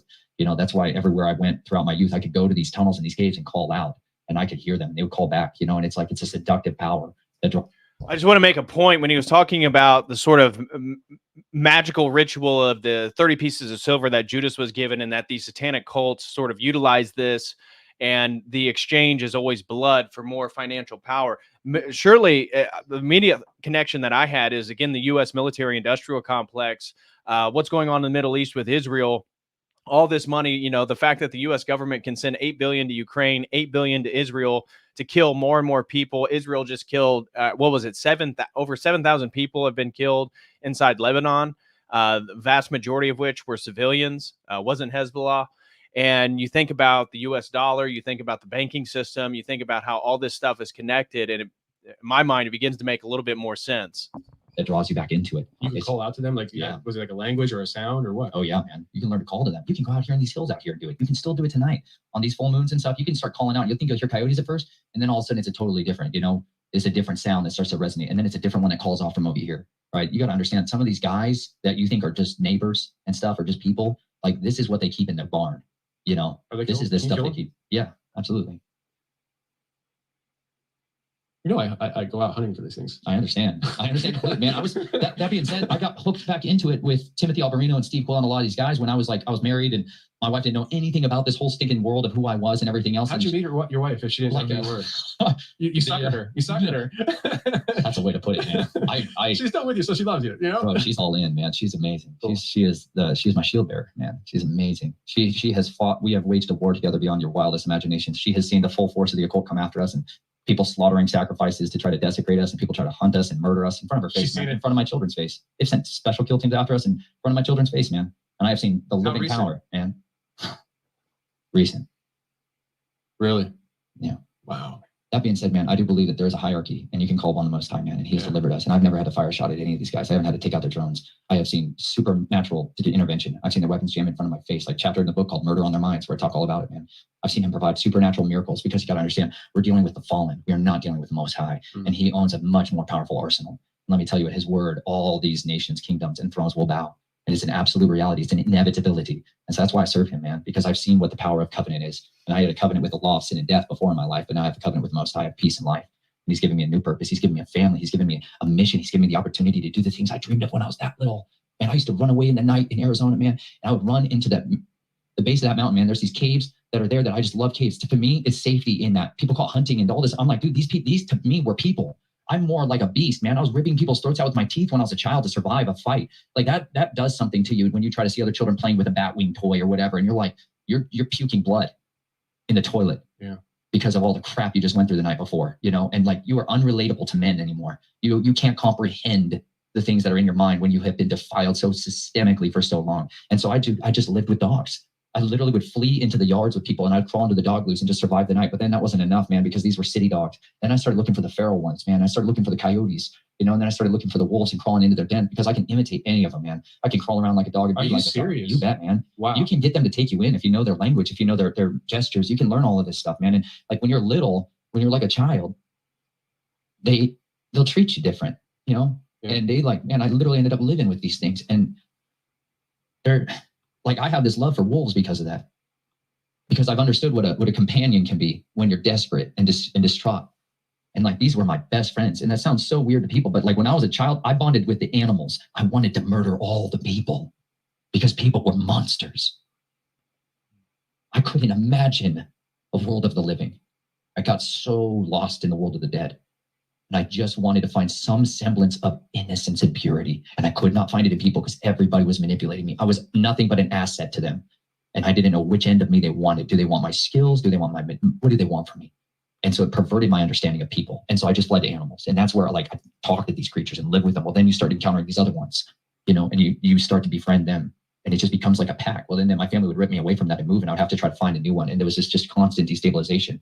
And so there's a lot of people that get caught in that world, man. And people brand them as feral children, like you might want to call it, or whatever you want to call it, man. But they're survivors. That's what they are, man. They're overcomers. They're the remnant. They're the leftovers of nightmares. And you know what? They're some of the most incredible people or things that have ever been. And that's why I'm here to preach the gospel to every creature. That's what it says. My commission for my king, who gave me my marching orders, is to preach the gospel to every creature. That's what I'll do, man. I'll do it in the tunnels. I'll do it everywhere, from the tops of the roofs to the bottom of the earth. But I'm much more familiar and comfortable down there than I am out here. This is the world of oddities, where people think this stuff is like legend and myth and strangeness. And it's like, you go into these families, they broker deals with this stuff. They get down with these things, and they generationally raise their children to have that seed line in them. So it's a different world than what most people are used to. But I tell you what, these animals they carry a history of what this land used to look like and what these people used to be. And it wasn't that long ago. This is a short history when you think of the last 150 years in the United States. That's not long ago. It was a wilderness. And there used to be 150 million people who lived here, who raised animals and livestock and farmed and cultivated landscapes and brilliant, massive, beautiful cities. And yet they interacted with giants and these creatures that were oddities for time and antiquity. You're talking about unwritten history. Absolutely. Absolutely. Wow. You keep throwing everything out here, and I haven't even got to how you met your wife. Oh, yeah. We got there. So are you talking along the lines of like people talking about Tartaria today, and like how they basically built over entire civilizations and some of these structures that we have in these big cities? Like, for instance, I've heard this, and I've heard both sides of it. So in Philadelphia, they say that City Hall is actually remnants of an old civilization. We didn't actually build it. It has been here. Maybe we built on top of it or something like that. But when coming from that area, I used to run Center City, especially as like a rookie driver. They send everybody down to Center City. And so you're pedaling freight down in Center City with a freaking truck. And I can't describe to people how massive City Hall is in Philly. It is it's one of the most beautiful buildings I've ever seen in my life. And I've been in it. It is absolutely massive. You will get lost if you don't know where you're going. And I forget how long, but the idea of decades sticks out in my head. Like I was told that it took an extremely long time to build that building. And that always sat weird to me. I was like, how does it take that long to build a building? Like, I mean, this isn't like something that was built, say, thousands of years ago where they were, making the brick by brick, make the brick, then put the brick there kind of thing or whatever, And so that I go off on that spiel because that's something that always sticks out in my head when I talk about Tartaria and things like that. But is that kind of like the angle that you're talking about? Like this idea that there was, you said 150,000 or a million people that lived here and they traded with giants and the cities and civilizations. What happened to those things? Well, I wasn't really hitting on the Tartaria and the architecture side of it. And there's other examples like the City Hall in Iowa and other places. I traveled, like I told you before, 4.5 years in an RV. And at the time, mud flood in Tartaria was in. And I was like, well, I'm going to go look. So I just started traveling around to these places specifically to try to find and identify and document evidence of this catastrophic event, or like, are these recovered cities, as opposed to the idea that we, all bit these with horse and buggy and all the rest of it. Yeah. The Reynolds were absolutely committed to building the bricks of Babylon. Reference the bricks beneath my feet.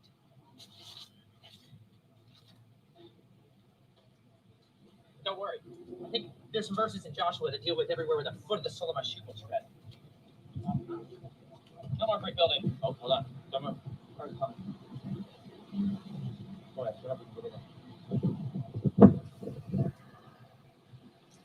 Yeah, I see people in the chat. I personally do not subscribe to Tartaria. I've looked in that rabbit hole a little bit myself and came to the conclusion that wasn't the case. But that's where, again, listening to this, you have to take a little bit of use your own discernment. There's much of what Nathan talks about that I certainly do agree with. When it comes to Tartaria, at least in my own research, I didn't come to a conclusion that was a legitimate reality. Let's just put it that way. And guys, yes, the video is on 1.25, so it's sped up because we're talking about a video that is 3 hours and 43 minutes long, and we're going to get through the whole thing today. So if you feel like they're talking a little bit fast, it's because they are. It's sped up to 1.25. Yeah, and Rigovich says, Nathan kind of, he acts like, I think he says more about it, but he doesn't actually promote Tartaria. It's the guy that hunts Bigfoot and cryptids and stuff. This is his show. He's interviewing Nathan. It seems like he's a little bit more into it than myself. Yeah, Provo says Tartaria, the mud flood stuff is all psyop. That's kind of my conclusion as well. But Nathan has a bunch of great stuff. So let's just continue on. And again, use your discernment. We're not here to promote everything he says or anything like that. It's to hear his survival story. Yeah, Rigovich says it's a psyop. I agree. That's what I think as well. I wanted to know for myself, but that isn't specifically the history line that I was talking about. I'm talking about before that, the side of it that is definitely more like when you go in, like one of the best books, for those of you that are book guys, The Discovery and Conquest of Mexico by Hernan del Castillo is the firsthand account of the conquistadors coming into the Americas and their strategies and tactics for infiltrating and enthroning a new deity known as Mary, right? The Queen of Heaven. They wanted to invoke her over this territory. And there's a massive battle between the priest class during that time. And you get to see these hierarchy of these ones that were worshiping in Mexico City predominantly, that was running a massive human trafficking campaign on all the sacrifices and slaughters that are happening for that. I mean, it's nationwide at that point. And we're talking millions of people that are being fed, physically fed through butcheries to the priests. Like that's the way they did it. And that priest class fled north into the Americas when they got persecuted. And they came into the Americas, the Northern America, and they brought a lot of that ideology with them. And they began to use that, weaponize that power and start to take over the people that were up here. And they began to eradicate them and butcher them and force them into compliance with this. And then the land responded with this desecration and all these invaders began to come in. But this is stuff that they had prophesied was going to happen. And so a lot of them, they literally did not fight. They literally had prophecies that there was going to come bearded men with shiny metal helmets and they're going to come and you're supposed to bow down and yield to them. And so that's what they did. That's why you had a few hundred guys with a few horses and dogs, unbelievable hunting dogs, crazy stories in their full armor, killing squads of people, these dogs single-handedly. It's From Europe? Yeah, bro. You want to talk about what dogs can do? We have no idea what dogs do. Oh, yeah. DeSoto and what he brought with his dogs in the Americas, most terrifying things that the natives had ever encountered was the dogs. Because they would kill hundreds of people, like just jump from one to the next, ripping throats out. Like these are all documented things. So I love that side of the history of understanding where did this all come in here and why was there the expunging of the record of anybody who had a culture or a written language. Well, that's because we wanted to support this ideology of manifest destiny for this invasion force that was coming from Europe, was that it is our right to rule over these savages and to begin to take their territory. But ahead of that was the surveyors, and then ahead and following them was this military expedition across the West, which was to the Army Corps of Civil Engineering, eradicate the history of the people out there. And that's what they did. That's why they built dams and rivers and lakes in specific places and changed geography. They're sponging any evidence that this is a advanced civilization. But we have firsthand accounts of people that said, we've been in the biggest cities of Europe, and over here, they're better and more beautiful and more grand and well-designed than anything we've ever encountered. Wow. This is not just one. Many, many, many, many people that came over here in the beginning could not understand the capacity of the people that were here. This is the origin place of the earth in many more ways than what people think of as Africa. This place is where the first documented evidence of a horse, of a camel, of all of these languages, mummies, the oldest mummies in the world. All this stuff is here. It's just not public. Wow. It's publicly accessible. It's just not popular. You know, what's interesting is that you say that, and fast forward a few hundred years, here we are. And now we look at European cities and we're like, man, they're so beautifully built. But look how clean they are, because our cities suck. Like, everything's falling apart. Nothing's built to last more than 50 years. Like, it's just, it kind of totally flip-flops. That's wild. So, all right, I'm going to go back again. And I do want to hit on the story of how your relationship with your wife evolved and stuff, because, and we will hit everybody listening right now. First of all, we will ask the question of where are your parents today? How do you get, what's the story there? Because I even told you that's the question I was going to ask you at some point. But I'm looking at my, I also, while I'm talking here, before we go any further, I didn't say in the beginning, I will put it in the link in the description. You do have a book. You did mention it. And I was like, dang, I didn't mention it in the beginning, but it's called Snatched from the Flames, One Man's Journey to Uncover the Family Secrets Buried in His Blood-Stained Past. And that is available on Amazon. And I will put the link in the description of this episode. But let's talk about family. Mm-hmm. Let's start with the family that you love now. Mm-hmm. How'd you meet your wife? How did that whole thing evolve? Did you ever think that you'd have to tell her this stuff? Did you have plans? If not, what spawned you telling her? How did she take it? Yeah. All that. Like, yeah. I'm very interested on the social side of this. Like, she, when I got out of the military, I ended up studying psychology at the University of Colorado at Boulder. I wanted to put people back together. I started taking them apart, and I wanted to understand what the heck was going on in my mind, because I lost. When the military washed me out, man, they scrubbed my memory. They did multiple traumatic brain injuries and all kinds of specific things to try to expunge what had happened there. They don't want you telling your secrets.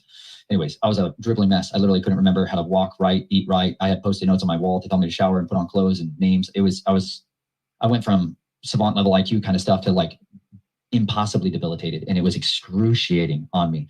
And so I just went on this path of trying to just restore my mind and get my mind to function again. And it was in the course of that I ended up going to this church out in Colorado, which is called Flatirons Community Church. And they had this college ministry at the time, and a recovery ministry. And that's really, man, where my heart planted, was in the Celebrate Recovery. They called it Shift. Oh, yeah. And there was just messy people, bro, that loved the Lord, and they loved him so much. And they were passionate about helping the wounded. And I was walking wounded, man. I was a heart halter monitor on at the time, man. I was like, I didn't like my whole life. I'm like the last man standing for some stupid reason that I couldn't understand when I was young. It's just, I just wanted to die. I just wanted to die so bad, man. All my life, I just wanted to die, and I never could die. No matter what anybody ever tried, always I lived, and it just, I was so tired of it. And I ended up going to this church, and these people like loved on me. Not the way like Christians had in the past, in the same way. Like, my family was Christians. I went to all kinds of different denominations throughout all of this experience. But me and my family would pedal me back out the back door. And so my version of what a biblical minister was capable of was so jacked up. I thought they were weak cowards. That's what I knew Christians as. Like, I knew that pastors are easy to manipulate if you give them the right tithe check. Like, I'd seen what arrived into justice. But then I finally started going to this place where it's just authentic people that just were real. And it just gave me such a joy and a hope, man. And I'm a passionate person about whatever I pursue, man. And I pursue that with everything in me. And I'm a natural, like, evangelist. I'm going to make stuff famous, and I love it. And so anyways, this college ministry exploded out there. And I was the connections lead, and I ended up meeting my wife at this college group that we would have. We'd serve pasta and talk about the scriptures and get to know people outside of Boulder. And she ended up walking down the stairs one day. I write it all very romantic in the beginning of my book, bro.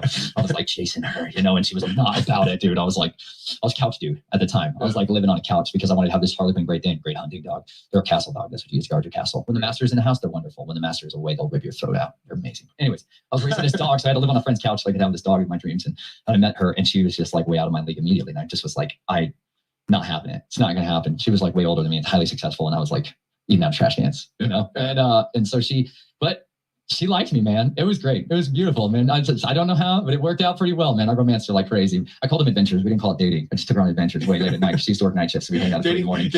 Yeah, no doubt, Rigovich. I will certainly say a prayer for him and his family that they do look into the Holy Orthodox Church, because when he's talking about some of this stuff, and especially with ritualistic magic, it takes a sort of sacramental theology and the sacraments of the church to really fight back against this stuff. And, it sounds like certainly God and the Holy Spirit has protected him to even bring him out of all this stuff and now be promoting Christ. Glory to God for that. Dating requires putting up money. Oh yeah. Dating requires putting on a title that other people were not about. Her sister did not want me to be with her at all. She sat me down and tried to scare me off. Really? Because I was young. I was 19, and I was bro, I was all over the place, compared to what she was used to. And she's like, my sister's she deserves this, and what are you? I'm like, not that. Yeah. But anyways, man, I ended up going to Afghanistan, and I was on that trip to Afghanistan. I was like, I gotta be with this woman. I came back and was like, I want to be with you. And she was like, I'll think about it. And I was like, no.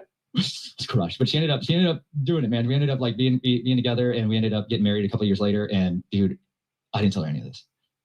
She knew I was a mess. Let me be clear. She was a mess at the time when I met her too. She was a wreck from all the things I was talking about earlier at the hospital. They were forcing her to do, and were just killing her health horribly. And she was sick. And so we got married sick together. It was great. We were a total hot mess. Our first year was a nightmare because I was a screaming nightmare at night. How do you tell that to somebody before we weren't sleeping together before we got married? She didn't know that. She didn't know that I would have these terrors of the night. She didn't know that I was a different person at night. And then all of a sudden into our marriage, my dad comes back in because he wants to control again. He wants to make the money. And I'm a highly monopolized individual to these families. And they wanted that again. And they wanted to turn on the old other side, which is this Nathan and Jason side. And they wanted to make money with that because their business was failing. They're in the bed and breakfast industry. Now, that's the good cover for all kinds of filthy stuff to happen at a hotel. And they film it and document it and keep it in private drives and create a blacklist on people. But so that's the family business. You're talking about Epstein type stuff? Oh, yeah. So I know this, but just for the audience, you're saying Epstein isn't the only Epstein. That's late in the game guy. Yeah. And I know most people think that's super high level. That's still mid-level in the world of families. He's not the family man in the same way, right? You can run into a different synagogue of Satan everywhere you turn, right? You can run into the great whore of Babylon that sits in Rome and Vatican City all over the place. But then there's these old bloodlines too that are a completely different thing. And they have different ways of controlling people. And information and secrets is what my family trafficked in predominantly. And so my parents on one side, they had a great Christian front in everything they did. But inside, that's where business happened, And it's because they're split personality people. One side is wholly given over to this and the other side is wholly given over to something else, And so that's what I was raised in. And it was as normal as breathing, But my wife didn't know any of this stuff. And she was not from a family like this. She grew up in a normal middle-class American Christian home, And it did go to focus on the family kind of stuff, And, poor girl. It was on. So what the trigger event that changed the whole story was my dad moved back in with us for a few weeks. How'd you let that happen? You don't exactly have free will. It's a real important thing to understand when you're a yes man still. I didn't have anything to really fight for besides my wife at the time. I didn't have children. And they castrated me when I was young. They make you a eunuch so that you can go into the king's. Really? So even having kids is a miraculous thing. That's what started it all, dude. Wow. So what happened, my dad changed me around and he brought out the other side of me. And so you wake up in the middle of a marriage and I don't know who my wife is. And I go from being this happy, fun, loving, Nate, wild guy that's shirtless all the time playing and diving into stuff to this guy that's hydrophobic, terrified of water, and is wearing body armor and carrying secret concealed blades and making poisons at night. And she's like, what? Goes by a different name, disowned all my friends, burned my phones. Went full protocol, sterile protocol. She had no idea what any of this stuff is. She's like, I don't know what tradecraft you're talking about. And she's like, what is happening right now? And I changed clothes, wardrobes, everything. I started getting into this underground world. Time out. I just before I forget this, you might say yay or nay on this, but what you're describing almost sounds like a Jason Bourne type thing. And they named him Jason in the movie. Does that have anything to do with the Jason program, do you think? Absolutely. Okay. And the Jason program is for that. Gotcha. To activate those guys. We will get into that, but continue your story. I just the dots come and go very fast for me. So. You got a lot of dots in there, brother. I'm just like, what's going on here? But so I burned everything in my previous life. But at the same time, let me tell you the saving little what happened though? They meddled. It was a bad idea because you suddenly give a guy who has been used to being in his teens the last time he had freedom of body, and you suddenly give a guy who's in his 20s, who's got a car and who has no handler on site, and this thing called the internet at his fingertips. And now you can look up anything. And this is what happens. Between 11 and 3 in the morning, I'm going to start learning. And I just start diving into all this stuff. And you can start asking questions and get into forums and blogs and backdoor access to all kinds of stuff. I started connecting dots on who was who Because what they want me to do is go after a kill list for them. But I'm not interested in that. I've got a very, very long, old kill list from a lot of other stuff they don't know about and other people don't know about. That's what I was thinking about. You know, I'm like, I'm going to just burn this entire house down. I'm running operations on a covenant, a cult that was operating out of Boulder, Colorado. I just started investigating people again, like I do. And I started going out at night, street walking, street preaching on one side of it. But on the other side, I was doing surveillance and counter surveillance on these guys that were running children out of Boulder streets and starting to build dossiers and everything, you know, because it's like what I do. I'd rather live in a cave and come out and do that kind of stuff and then disappear. But I got this wife who to me was like a lead weight. It was like a giant point of vulnerability. I live in a house. What the heck? You know, I was like ticked. So I was pissed all the time. I basically hated her. And she felt that. Okay. She felt that. Gotcha. You know what a wife will feel? Well, your ambivalence towards her. More than anything you ever do to your wife, she'll feel ambivalence the most because it's the opposite of love. It's not hate. It's ambivalence. And that's what I gave her. And I started wearing knives strapped on my chest and razor blades in my shoes. And she's going to start picking up on stuff like, why are you always wearing guns? Like always, you know? And I'm like, you know why? And she's like, that voice. Do I want to know why? Yeah. But at the same time, this health crisis happened where she got poisoned and it almost killed her from the hospital procedures that they required. And that was it. She started doing the research. And I was like, if she's going to look into this stuff, I can talk to her about what we're going through a little. Because she, up until that point, dude, couldn't hold her hat with a conspiracy very much. You know what I'm saying? Like you test everybody out your entire life. When you're born into this stuff, all you ever do is test everybody to figure out whether or not they can handle anything related to who you are.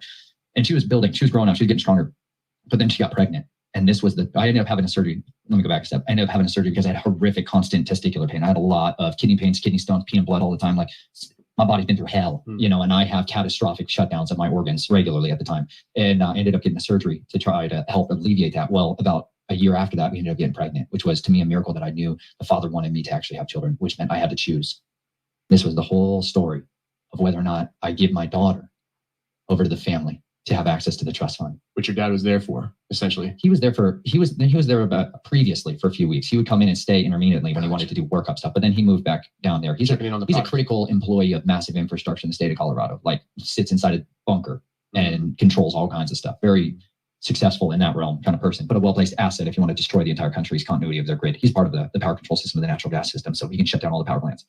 Well-placed asset if you want to burn the world down. Anyways, my wife got pregnant and it was my moment of choosing whether or not we do this. And I was like, at the same time, I was starting to listen to all of these like serious truther podcasts out there, like the hours and hours, whether it was, I don't know, it was like, I think the Hagman and Hagman Report was the first one I heard, Steve Quayle, and then I heard Russ Dizdar on there, and then I heard Dr. Michael Lake. If you've never heard those names, man, check it out. You could go on for a long time on there, but that was like, that launched me into this whole realm of seeing bold men be warriors for the kingdom. And I was like, finally, somebody with some chutzpah, like in the kingdom, representing how to deal with this stuff. Because up until then, I had a track record of psychopaths winning every time, right? I always saw the bad guys win, and that does something to you psychologically. It's a confirmation bias. And then when you suddenly see a guy like Russ Dizdar, who was preaching to people like me, who are coming out of occult bloodlines, who are deep into this ritualistic abuse and dealing with deliverance. And that's when it was on, man. And I was like, my wife is pregnant. She doesn't know any of this about me, but my family's going to want to take that baby out of her womb when she gives birth to it and imprint upon it. Like it's disgusting what happens right away at the birth. And I was like,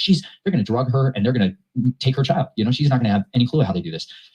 I was like, we got to fight. We got to resist. I'm going to go all in for the kingdom of righteousness. And I'm going to absolutely do everything I can to sever ties with my family. And so I went to this conference called Hear the Watchman Conference down in Dallas, Texas. What year? 2014, I believe. Wow. And that's where chapter 5 is called Deliverance in Dallas. And that's where I heard Russ Dizdar speak. And it wasn't the first time I heard him speak. It was the first time I heard him speak was at a conference where he was talking about runners, guys like me, blade people and all this other stuff. And my wife looked over at me as he was describing me and she kept looking at me like, this kind of like sounds like you. This kind of sounds like you. Like more and more and more. She's like touching all. She's like, what? How many knives can I touch? She's like, yeah. Oh, dude, that was nothing. Those are the ones that just, yeah, it was crazy. So now we're down at this conference in Texas, and she still doesn't know anything. She's 6 months pregnant. Like game is coming on time, right? Like we got to figure this thing out. I fall on my face at the end of his preaching. He calls like people if they want prayer, come to the front, man. I run up there and fall on my face, and I weep like I've never wept in my life. Just desperate for that evil, like that latent seed out. I want it out so bad. I want to be a man of free will. I want to know what others took for granted from their youth, which is to make a decision without somebody else's manipulations in your life. Like I just wanted freedom, and I wanted my child to never have to know the world that I was born into. I wanted her so badly to get to choose for herself what her future would become. And I was so inadequately equipped to do that for her. I had nothing, but I had a willingness to fall on my face and cry out to the one who had everything. And I believed on him, and I called on him, and just was wrenching my heart out on that floor, man. And this guy, Tom Dunn, he laid down on the floor next to me, man, and was like, what's going on? You know, you're clearly upset, dude. You know, like I'm just sobbing hysterically and asking for deliverance from addictions. And sexual addictions and drug addictions, you know, substance abuse issues and stuff. I've coped with that my whole life. You know, I was so perverted. I didn't understand normalcy with any of these things. And he just prayed for me. It wasn't like some wow thing, but he just prayed for me honestly and sincerely and asked Jesus to heal me, man, and deliver me. And when he did that, man, it was like this giant black tree just got ripped out of my brain. And that's the cover of my book, man, was like the Father, he took this hand and he took that pierced hand and he gave me a transplant. You know, he took me out of that family of death and he gave me a branch of life to live again with, you know, and that's where it started. Somebody else at the same conference, random person walked up to me, handed me this folder and disappeared, like straight up disappeared in a line I was in. I was like, what? She's like, you need to read this. And it was all these prayers for breaking the curses from generational sins of Freemasonry. And I was like, what?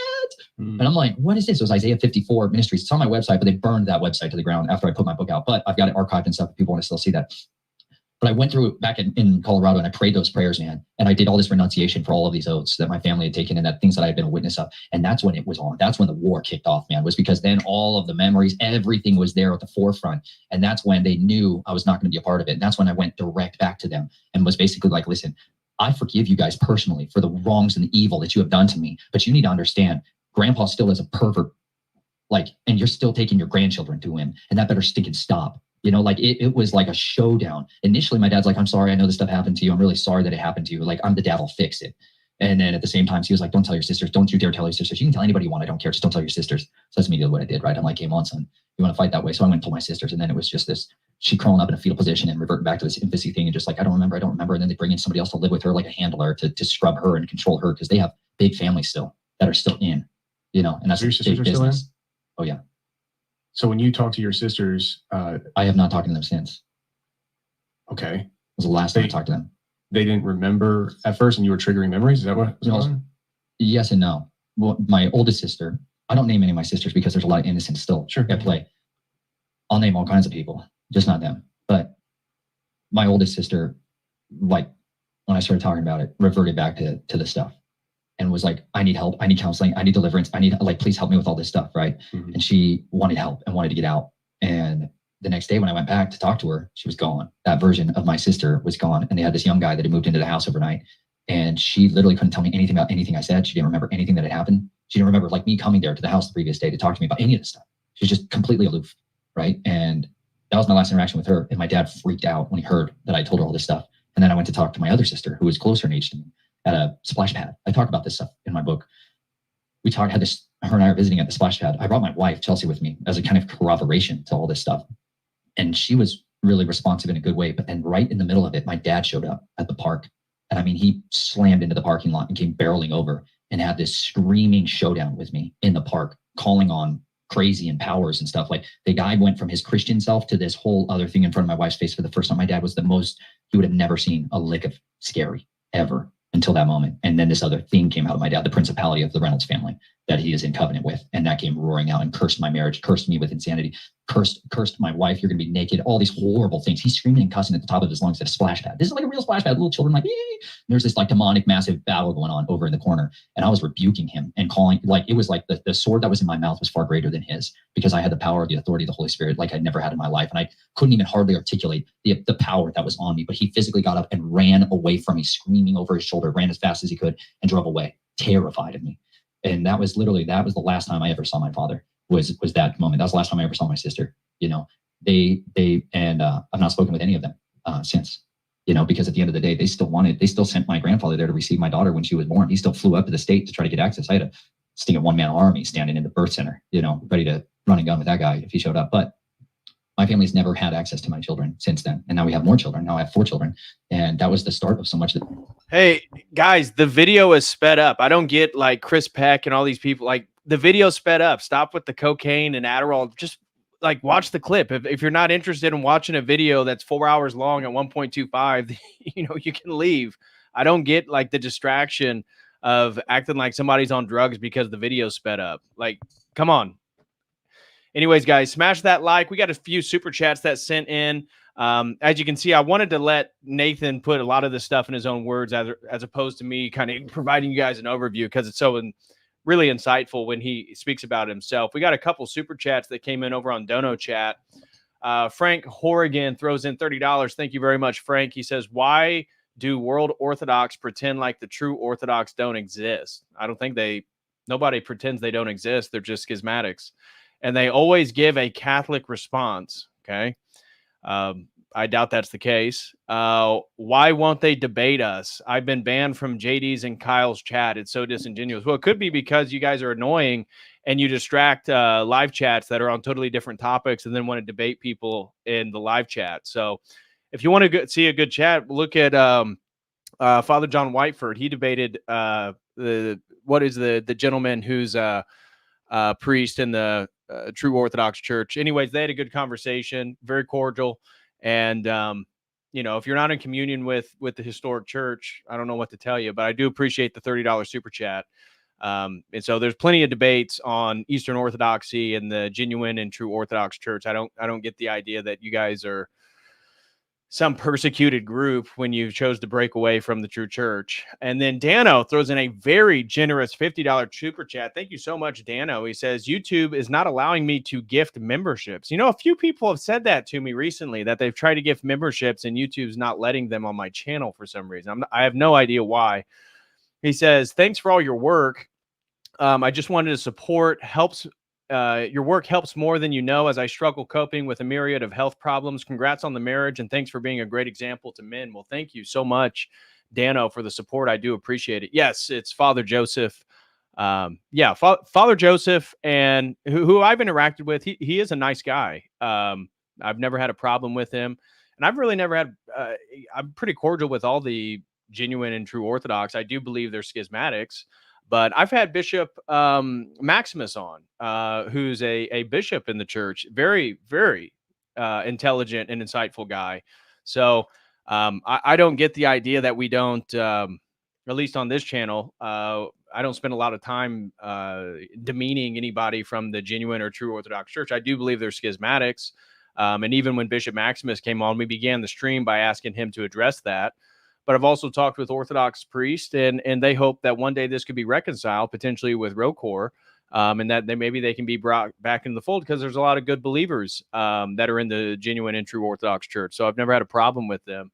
But when you come into the show and we're talking about something totally else, and then you're debating with people, it's not very productive to the stream. So that might be a reason that you've been banned from various chats. I don't know, Frank, but I do appreciate the support. But Father Joseph and Father John Whiteford, they did a debate, very cordial debate, very good. And it was about Eastern Orthodoxy, ROCOR, and the genuine Orthodox Church and all that different stuff. So if you guys are interested, you can go check that out. But anyways, thank you very much, Dano. And thank you, Frank, for the $30 super chat. I do appreciate that. And so everything's been pretty cordial, at least on this channel. I'm not sure what you mean. Nadeem Haddad, shout out to Nadeem. He throws in $2, says, just got here. God bless DPH and chat. Well, thank you very much, Nadeem. God bless you, brother. And again, still praying for you and your family in Lebanon. Hope you guys are staying safe. And Samuel throws in $10. Thank you very much, Samuel. He says, hey, brother, can you speak on the Ethiopian Orthodox Church? What do you know and believe about them? I spoke with Father Peter, and he said some things I didn't agree with. Well, they're not in communion with the Eastern Orthodox Church. They have, they're monophysites. They have a different Christology. And that's really important when it comes to Orthodoxy and the faith. I know a lot of Ethiopians. There's a community here in Indianapolis. And we have multiple Ethiopians and Eritreans that go to my church, the Antiochian Orthodox Church, here in Indianapolis. So many Ethiopians and Eritreans have converted to the one holy Orthodox Catholic Church. Regards to the Ethiopian Church itself, it's old, it's historical, and hopefully one day that they could correct some of their theological errors and join the church. But I have no idea what Father Peter told you, and I don't want to derail the stream too much. I really want to get back to the video because we got so much to get through today. But that's kind of my thoughts about it. I have a friend who's Ethiopian, and it's a little bit difficult for him to convert because of the ancestry, the identity, the heritage of being Ethiopian and growing up in the Ethiopian church. And it's just difficult for him to kind of give that up. So I can sympathize with people like that, but there's many that have converted. And in my parish, we have multiple people from Ethiopia and Eritrea that have came in. So I think it's you know, it just depends on what you know, the church you choose and based on what reasons. So anyways, thank you, Sam. We do appreciate the $10 super chat. Thank you for the support, brother. And so let's get back to Nathan here and continue on. We're not even halfway through yet. Much of that journey, though, was we're going to do whatever we can to get away from this. But at the same time, they sent a lot of stuff after us when we were still at that property and in that house. And there was a massive, long story there. That's what the chronicles our journey out of that until we eventually wrote the book. I started speaking out on shows. And I was like, if I'm gonna come out, I'm gonna come out with everything all right now. I'm not gonna be like, I got some secret documents, you guys, you don't want to know about, you know. It's like, no, you just burn it. You burn the whole house down. That's the best way to do it. I've been told that if you have sensitive stuff, you don't just piece it out, you drop it like a nuke. That's do right. it all at one time. Oh yeah. That's good that you did that. There's still a lot of dead man switches out there. You know what I'm saying? There's a lot of contingencies that are available should it ever go real bad. But she loved me, man. That woman loved on me like nobody else has ever loved me. Her name means safe harbor. Really? That's exactly what she was to me. Wow. Because I had to tell her all this stuff, man. And I came unglued on her. I mean, I became everything worst version of me I'd ever been. And she loved on me. She was so mad. She was just enraged at the evil of what this family was. She was enraged. And then you start collecting evidence. She started going on to their Facebooks and started gathering evidence and seeing all this perverse stuff. You know, they line their boys up naked and take pictures of them and put them on their mantles.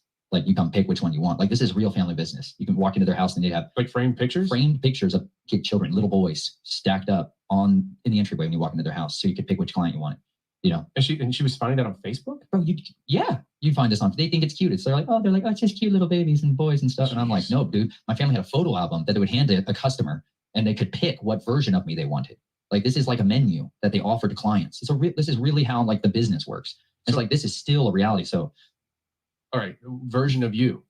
So it's like they pick a version and they got push the certain buttons to get that version of you to manifest. Yeah. Then they get a code book that goes with it, and that brings that personality out. Really? You know, because if you want a cross-dressing girl, this is how you get that. Wow. And that's what that whole personality is shaped to be with. Or if you want somebody that's into different things, they have this. And so that's a code book. You know, that's like the little red book that controls somebody. Is a real thing. Well, sometimes you give people a page from it, and they pay for that page for a certain amount of time. That's what they get. But others, they're going to get a page from Jason. You know, that's what the military bought from my family, was my black book, so that they could have an asset as their own. And then they're going to rewrite the program and then make it just theirs. That's what my dad didn't want anymore. He wanted back that chain of command. He wanted full control and sovereignty over me that the military took away from him. He wanted that back. That's why he went back, tried to meddle. The problem is he woke up the wrong guy. Mm-hmm. You know, a very dangerous person to wake up who knows how to burn houses. Yeah. I'm glad we're friends. I hope we're friends. You betcha, I mean, man, you're dancing the right kingdom. I like you. So hopefully you like me. Man, I love my job. I meet such interesting people. So, you know, when I was driving tractor trailer, I would listen to a lot of podcasts, and that was in the days of the wild west of YouTube, where they didn't just take everything down. You know, this is like pre Jones takedown of 2017. You know, that was the marker of everything. And I would hear, you know, people talk about people like you, Dizdar, and he's passed, right? Yeah, man, they killed him and Rob Stephen the same week. We'll get into that in the overtime. This is no, but I just, so I'm hearing these stories and stuff, and I'm like, really? Is that really possible? And here I am years later, and I have all these years of experience under my belt that brought me to a point where I'm just like, coming into today, I'm like, oh yeah, I know that stuff's possible. But I really, like, I've never sat down across the table from somebody who has been in such positions as yourself. And it's just, I'm just taken back by so much in a good way. It's just like, whoa, you know. You mentioned something several times on this recording that I need to bring up. How do you, I don't know if get around is the right word, but how do you feel what's going on when it comes to you openly, publicly acknowledging the fact that you've killed people? Like, is that something that you're concerned about? I mean, as far as like repercussions from whether, like, you know, law enforcement to, you know, these shadow organizations coming forward and be like, oh, like, I mean, you mentioned about how there's been recent attempts on your life. What about the legal side? What if like a police car comes driving up to your home right after this episode airs? Like, I'd feel completely guilty about that. I feel so horrible, man. I feel Why did I say that on my show? I feel different if it was a little bird helicopter. You know, it's a police car. Just smile. You know, it's like, I think people have this idea of what law enforcement is in our country, and it's a very good masquerade for what law enforcement is in this country. There's laws that apply to people, and then there's laws that apply to others. And then there's a whole group of people that no law applies to them. And I was so familiar with that experience. Like, you want to kill somebody and you're in the family, right? You mark the target, you mark them. You know, you might cut their ring finger off and put it in their mouth and shove a dagger through it and leave it in their jaw. Okay. And you leave that at the scene. That. Major thank you to Nadeem.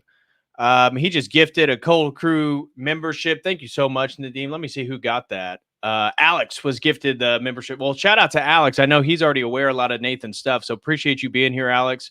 And thank you, Nadeem, for gifting a Cotel Crew membership. Really appreciate your support, brother. God bless you. It's what's called a message to the masses, that this hit has been authorized by somebody far above your pay grade and you leave it the heck alone. It happens all the time. There's a lot of murders that happen in this country, all over the world, that will never be on the news. Families. Like, I'm talking to a guy who's a migrant worker, and his family is in the cartel and is a sicario. If you don't know what a sicario is, it's an assassin. Hashashin is where these words come from. And he goes in, he's living in a normal town here in the Appalachians, and his next door neighbor, all of them are murdered. All of them. Father, wife, children, everyone butchered on the table in pieces. That's a message to the masses. That's not on the news. I looked it up. It's not on the news. It's there if you dig. But that's a huge, massive, could be the most unbelievable news story for a lot of these news junkies. It's never going to be there because it's a cartel hit. You got to understand who these cartels are. They're families, different families, and they are fighting a war, a quiet war. And this is why you have gray men that are out there. Yeah, I just want to make a comment. Just mentioned, he says, like DPH said, we don't have to believe everything Nathan Reynolds is saying.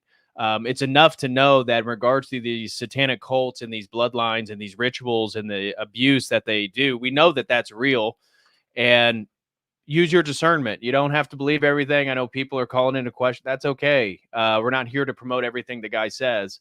But it is what it is. So appreciate you guys being here and just listening and do with it what you will. Samuel throws in a very generous $50 super chat. Thank you so much, Samuel. He says, hey, brother, thank you for the information. Do you know where I can find more information on the history and separation of the Ethiopian Orthodox Church from the Eastern Orthodox Church? Did you say Miaphysite, monophysite? Yeah. I believe, are they Mia or I don't know. You can just start searching online, Samuel. I remember I read an article. I cannot pull it up. I'm not going to be able to remember where I found that out. But I looked into that, let's see, probably in 2022, because I had an Ethiopian friend and we were just going over some of the, David Erhan does a lot of content on the Oriental Orthodox and Ethiopian Orthodox. So I'd recommend his channel. He does a lot on that. Miaphysite. Thank you. So it's not my area of specialty, and it's been a couple of years since I really dove into all that stuff. Kind of been focused on different types of research, but do check out Erhan. I know he does a lot about Oriental and Ethiopian. And if you just look up, I know there's a few books that are written on the topic. So if you start searching just Ethiopian Orthodox Church and Eastern Orthodox Church, hell, you could even try to use an AI to ask for any book references that you can find on the specific topic or topics that a scholar has already written on. That's one of the things that AI has been useful on that. It doesn't give you accurate information all the time. That's for sure. But it is a great resource in regards to finding more concrete resources. That's at least been my experience with AI. So I've used ChatGPT or the Brave AI that's in the website browser, and just ask it to find sources for you. And then you can go and find actual books and articles and stuff like that. So hope that's useful. So thank you very much, Samuel. Really appreciate the generous support. God bless you and your family, brother. Out there to do their dirty business. Great women too. But there's stuff that's non-prosecutable in the United States. And a lot of it happens if you have diplomatic immunity. And that's what a lot of these people operate under, the same guidelines of that. I don't have that. I don't have any of those protective measures in place whatsoever, but it was as familiar as breathing to me to go through that world. And that was normal, that murders happen all the time and nobody ever cared. Nobody ever cared, right? But also the vast majority of what you do and you're trained in is to kill people covertly. which means you make it look like something other than an incidental death or an accidental death, as opposed to oh no, that's a homicidal death. So a lot of it is learning how to put things in people's body that cause them to die. Maybe not right away, maybe later. So this is the arts of poisons. And that's why people will turn to the Jesuits to learn that tradecraft, because they're some of the best at it, right? That's what so much of it is, learning how to destroy people's vehicles so they don't work properly, or they suddenly just gas on the way all the way. There's lots of it involves throwing people off of cliffs and buildings and stuff like that, so that it's the banker's suicide, whatever it may be.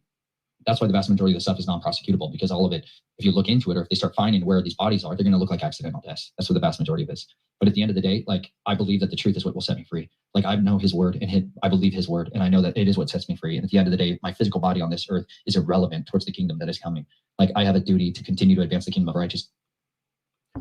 Shepard just says Baselet Analyzer is holding his stream until DPH is done. BLA is breaking down Rosemary's Baby tonight. Oh, very cool. An older film about satanic cult directed by Roman Polanski.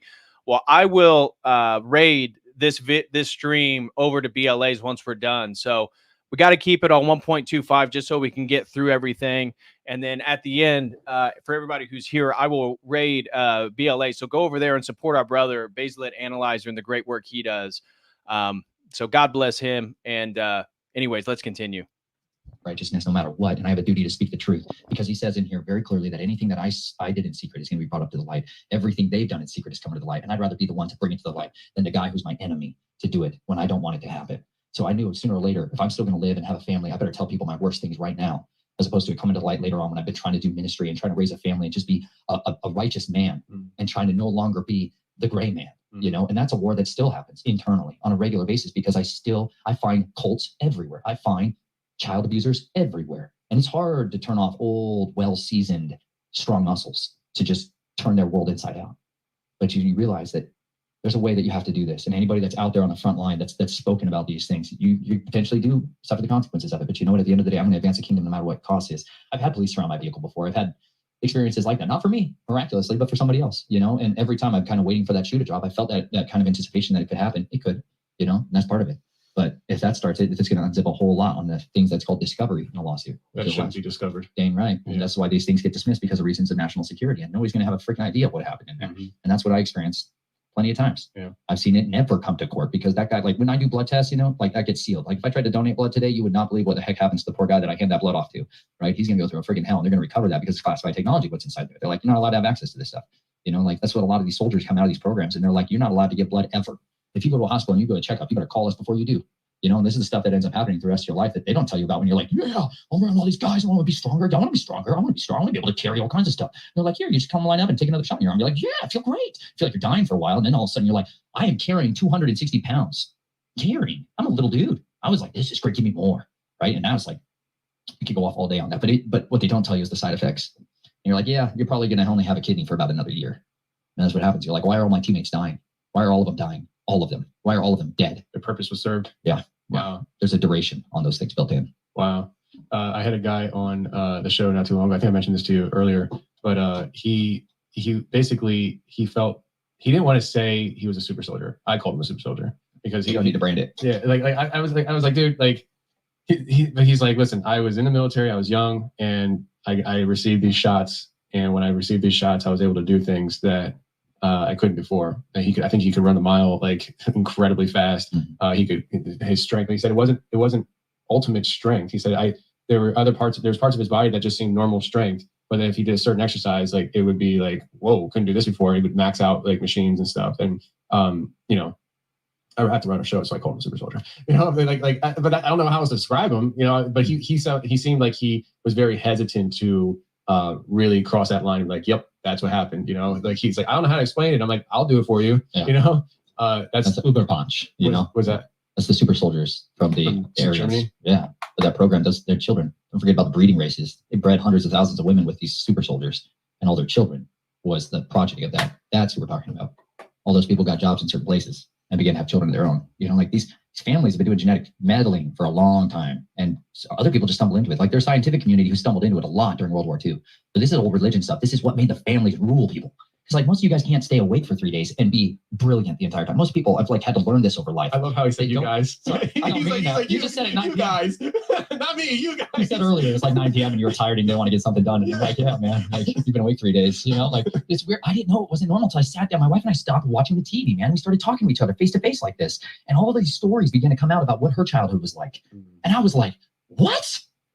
That's what a Christmas is like? Wow. I'm like, I realized I was raised in a cult. It just was so controlled that I didn't realize it was not normal to have grandpas doing that to their grandsons. Like I genuinely didn't understand the level of insane life I had because I'd been around. I was only allowed access to other people that had that kind of stuff. So then if I talked about it, they're like, yeah, of course, that's what uncles do. It's just creepy, weird stuff, whatever. But her and I talking about this stuff and I'm starting to tell my stories to her and she is like sick. She's like, that's not okay.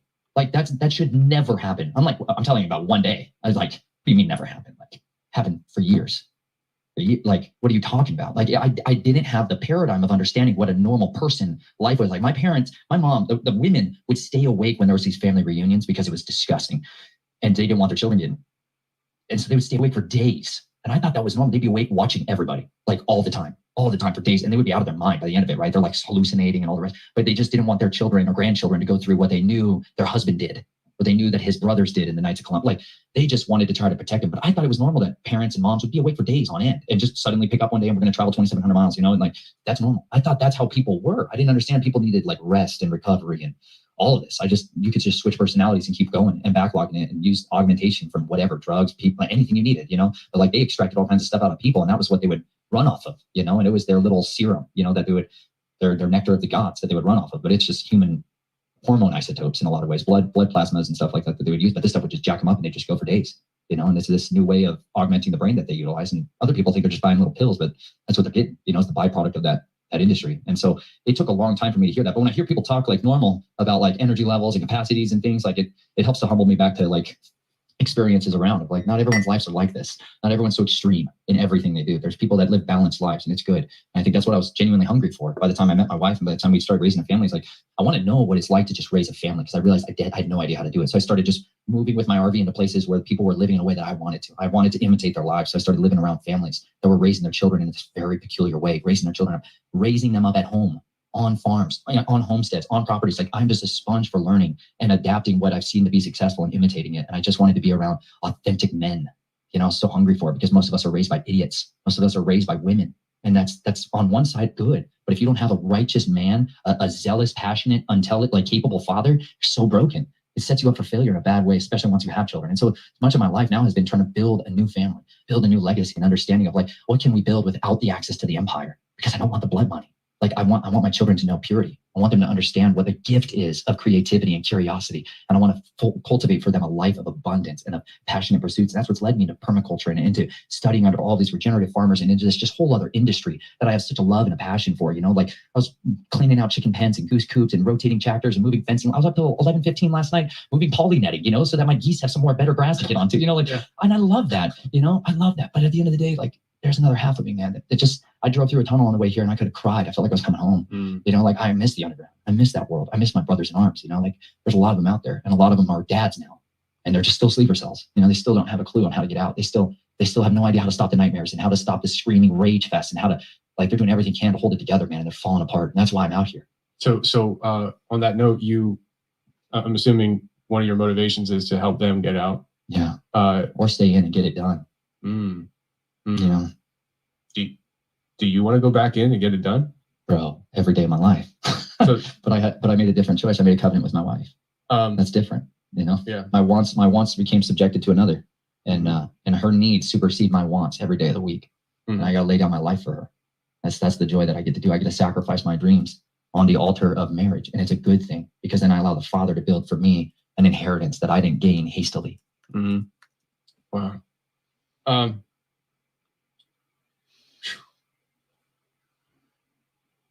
That's deep stuff, man. That's deep stuff. I'm going to bring up one more topic before we transition into the military stuff heavy.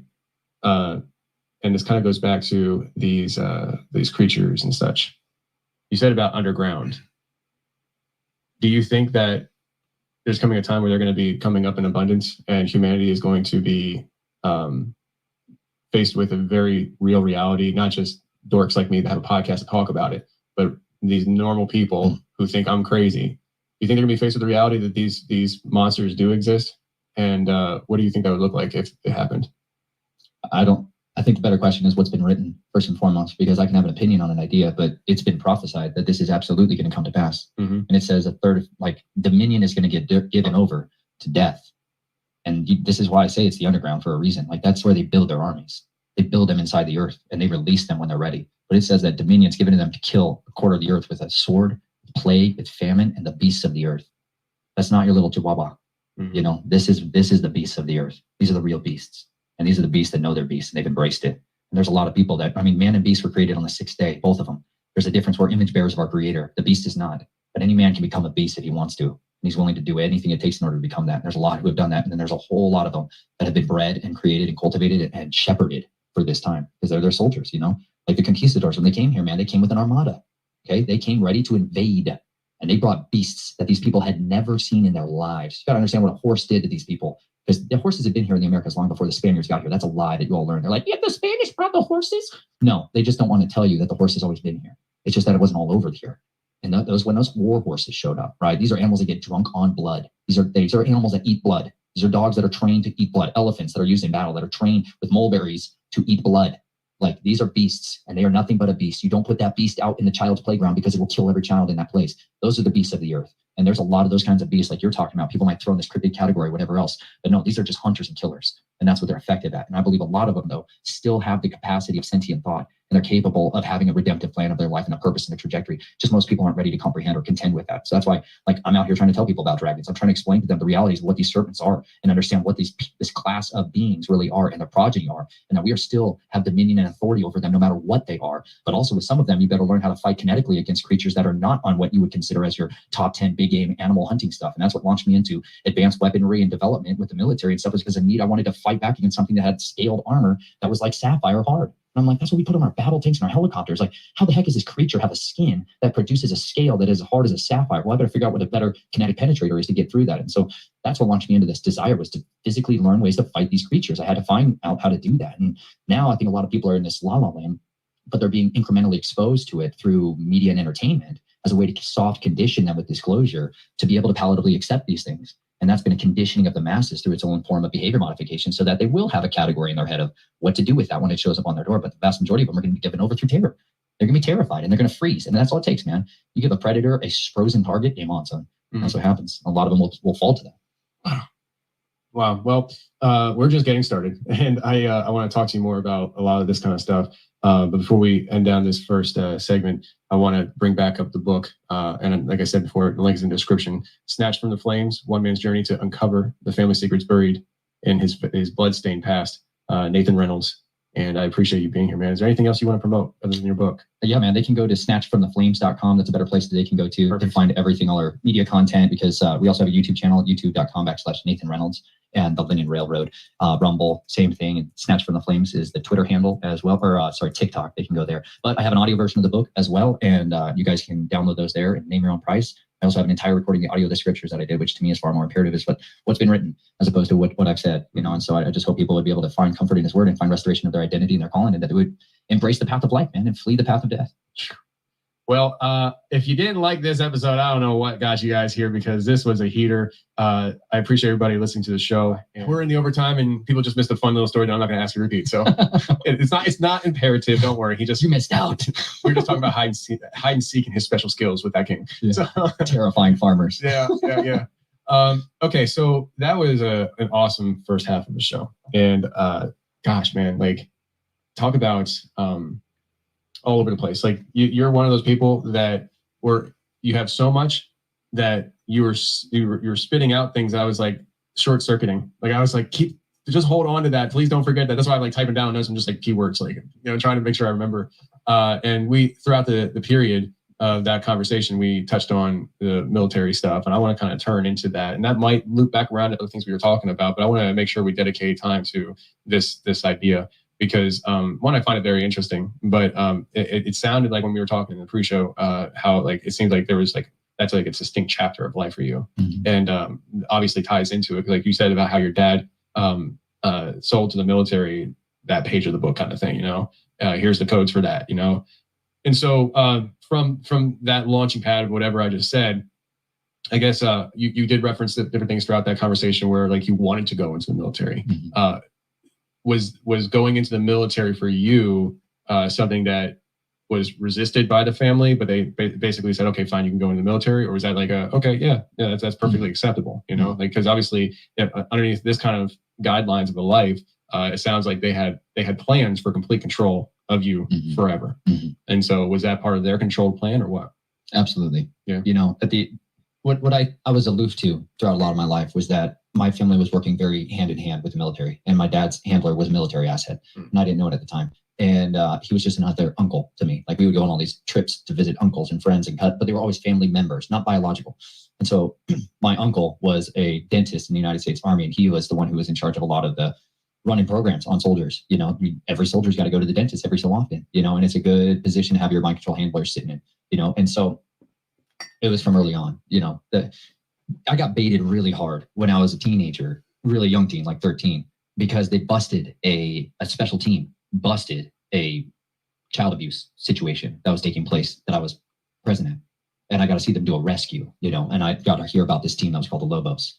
And these were these special operators that did child rescue, and they did strategic eliminations. And I didn't know then I'm meeting my next handler, but I think I'm meeting the best guys in the world. These are the heroes that I've always longed to be, the guys who had all the arsenal, everything they needed to be successful at doing this in mass. And to me, that's what had been groomed in me throughout my life, through the early experiences of when I was allowed to handle weapons, what were the circumstances that gave me access to it, when I got a green light versus all my life was basically a constant red light of you're not allowed to let yourself loose against anybody.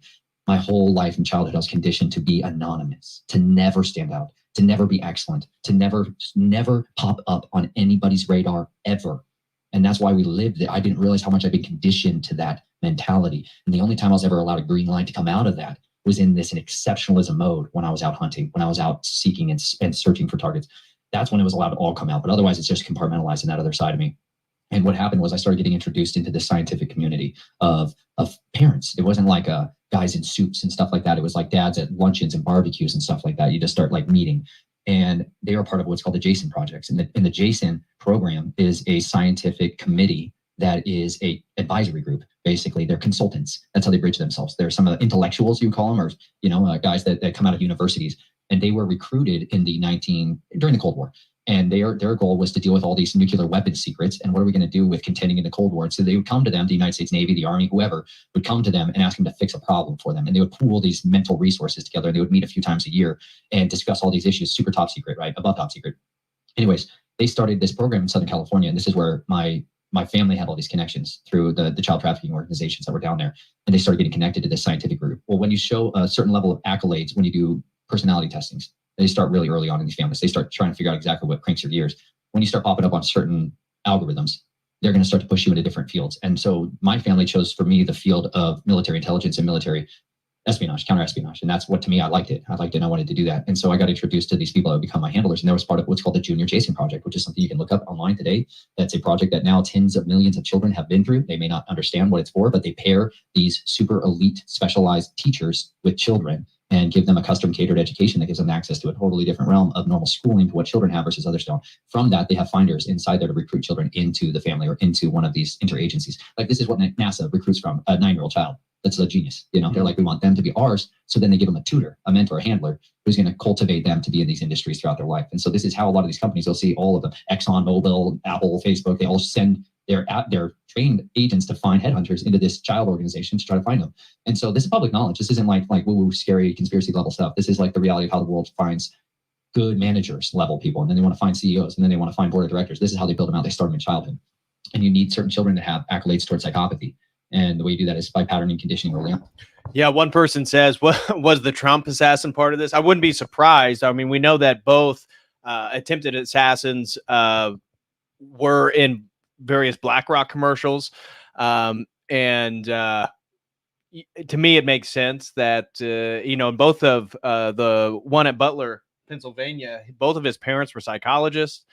Both of them I know his mom was a Democrat and his dad was like a libertarian or something, but I heard from whistleblowers that when the FBI or when police forces went into the home, that it was like like a laboratory. Everything was pristine. It was almost as if nobody lived there, or it was some type of military operation. So yeah, and prescription pills, exactly. All the psychotropics that people are on. Who knows? Who knows? Early on to make them not capable of having the same type of human experiences as others, and so that they're capable of making these kinds of decisions that other people are like, how can they do this stuff to us? And it's like, you're not a them to them. You're a something else. You're an ant. And it's like, it really is like an ideological reality when you've experienced the level of life that you go through in these families. And so the Jason Project for me was this opportunity to be around brilliant intellectuals and express this side of my mind that was always stifled. I was always like, we put in remedial class, you know, and I could piss my way out of a paper bag like early on. This is the joke. I hated schooling. I hated it so much because I was with idiots all the time. And they were deliberately made that way. The deliberate dumbing down of our society is strategic, but I hated being in that environment. And so then I was finally around all these brilliant minds, and I was all in, and they were into the stuff that I loved so much, which for me was a lot of what's called, it's basically types of metamaterials. That's the stuff that I love, metamaterial sciences, that I'm just absolutely enamored with, because like I shared earlier, I wanted to know how to fight these things. I wanted to know how to fight these things that go bump in the night that most people don't think about. I wanted to fight hardened targets. I wanted ways to be able to do that. And they were working with metamaterials that I really loved, and one of the predominant ones being plutonium. And I had this absolute just fascination with plutonium from a young age, because the target that I was went after in the 1950s, they created a product that was an unlimited battery, and they began to put it in they called them patients that needed a pacemaker. That was the cover story. They're like, these guys, always the pacemaker. They're like, these guys, they need pacemakers. And they're like, we have this thing that's called plutonium-238, which comes from the process of the breakdown of plutonium. It's also done in uranium. Like it happens inside nuclear reactors. And so this got me into the world of cyclotrons and particle accelerators. And this is what the Jasons do. They go and work in this kind of skinny, slimy underworld of advanced research when it comes to particle accelerators. They're from the 30s. You know, particle accelerators were around the 1930s. That's a weird paradigm shift to most people about Fermi labs and what happens to deep underground military bases. But a lot of it is scientific research. And what comes out of it are these exotic materials, like something that's called neptunium. Neptunium is what runs the underworld. It's one of the main building materials that's on a periodic table. You can look it up. It's like a thing. You just don't know about it because you're not allowed to. It doesn't matter to you. They're going to be like, yeah, there's 2-3 pictures of it, you know? And it's like neptunium is a superconductor at room temperature. Now start to think about the capacities of, if I had this made out of a superconductor, this is a good conductor, right? But if it's a superconductor, right, you can have magnetic levitation. You can do all kinds of stuff with electric fields that leads you into the realm of X-class aircraft. And that launches you down into this whole thing of electrogravitics and dealing with B-2 stealth fighters. And that's what I ended up getting brought into, that realm, because I got exposed to a target that I had to do a recovery of. And the job was, you go and kill this guy, you're going to cut out his heart, you're going to take this pacemaker off it, right? But I know what P238 means, and I know what the sign of radiation means. And I got exposed to a technology that I shouldn't have known about, because that little battery pack is a spy tool. Because now you have something that's an unlimited battery, you know, and all of these devices, they say we only put these out for about, 1,500 patients. No, there were tens of thousands of people that got these things, and they were used as an unlimited battery bank for people that were doing spooky spy stuff. And it was a way that they could power up devices, listening devices and other stuff from their body. And it opened up this entire world that involves transportation of radioactive materials and metamaterials. And I loved it. I thought it was the greatest thing ever, because to me, I saw the potential for unlimited power and unlimited energy available to the masses. And I was like, this is the greatest thing ever. I want this to go to everyone. And then I run into this whole cabal, a totally different wall of people that have a very protected interest to not allow any forms of what is called a highly disruptive technology to come to the market. And that's when I started finding out some pieces of, maybe some of these targets I'm going after aren't the bad guy who's hurting children like they're giving me in the folder. And I start digging back into these things. And I start discovering that a lot of these guys are part of this advanced weapons and advanced energy propulsion systems. And that a lot of these guys are scientists. And a lot of these guys are researching stuff, that are found stuff, or have products that they're not supposed to have. And they want those people taken out. And then they give a kill guy, right, an asset, a field asset, a folder based off of what that person wants to go fight. And that's what you receive. So you think you're going to go kill this entire family because, they're doing all this horrible, horrific criminal stuff. And you come to find out later on, it's not what they're doing at all. They stumbled onto a way of splitting hydrogen that most people aren't used to. And so this is what launched me into this road of thinking I'm on the good side, and then discovering simultaneously that I am an arm of the empire of evil. And it created this just shattering of my hopes, because when I was 17 years old, as a junior in high school, I got emancipated to the United States government. My family, my mother very reluctantly signed the transfer of guardianship. My father was all for it, but he knew a lot more behind the scenes than she did. Oh, okay. I don't want to take you off your track, but this is something I did forget to ask in the first segment. I do want to ask now before we go any further. Talked a lot about your dad. Talked about your mom coming from a more Catholic background. Where is she in all this? Does she, and you just said she didn't understand the extent. Is she in full aware of what you are, who you are, what you were doing, your sisters? What is your mom's play in all this? Do you know what a Stepford wife is? Like the original? No. It's a robot. I love the woman that raised me, But she was not just, she was a fragmented, very fragile survivor, desperately trying to cling to life and to try to raise a family in an environment with perverts all around her. She was a mess a lot of the time. My dad was like the super good, go get everything done, the hero in the story for me all my life growing up. And he could never do wrong. And my mom, to me, was like psycho, just crazy, mean, angry, miserable all the time. But she was very shattered because she was raised by my grandfather, who was the splitter. He's the splitter for the family. Her dad is the guy who technically, scientifically shatters children for other people's families. He abuses them and programs them. That's what he does. That's his business. And he's been doing that forever. And so he would take in other children too. My mom's got sisters that disappeared. You know, she's got a horrific background that never saw the light of day because she was married to a handler, you know? And so she got an arranged marriage in a really bad way.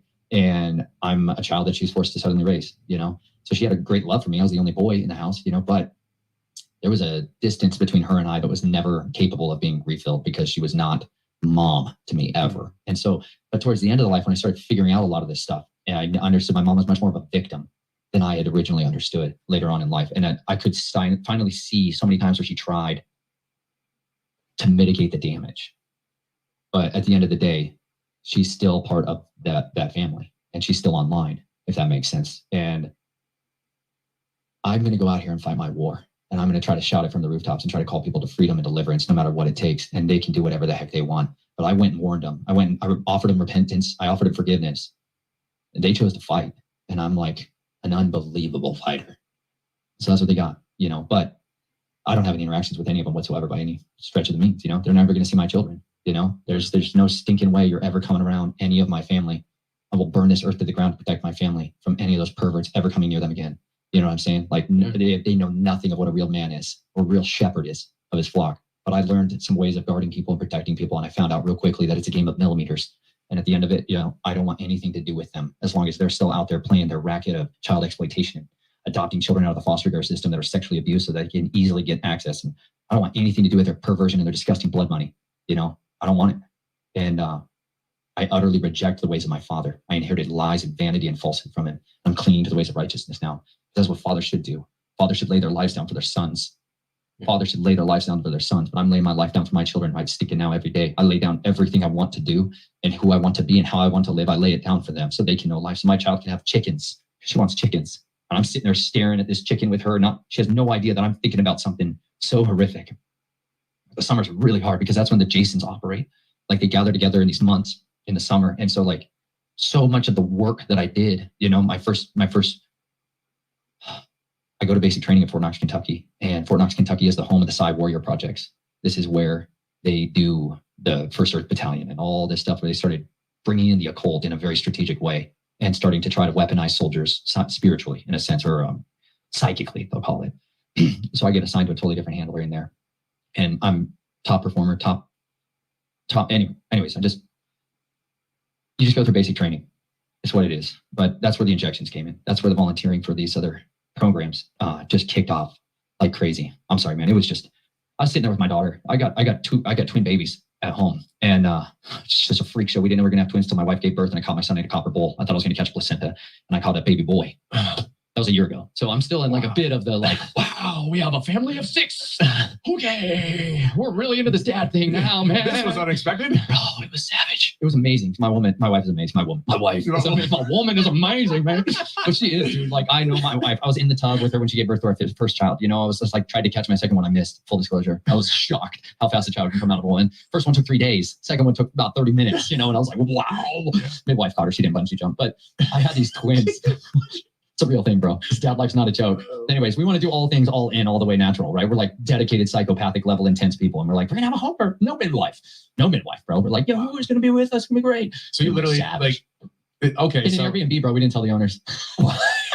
We later did because it came out, you know, it happened. Yeah, I'm glad I cleared the rug out, you know. I'm like, I know how to clean up the blood scene, you know, so we scrubbed it beforehand. I was having this realization. I was sitting out there by this chicken coop with my daughter, man, and it's hot. And like when I feel the heat, man, I feel the heat. And it's like, it triggers a lot for me because I grew up in the desert and a lot of it's the worst stuff. And we're literally like a few days away from the solstice, those of you guys that are watching this now or later.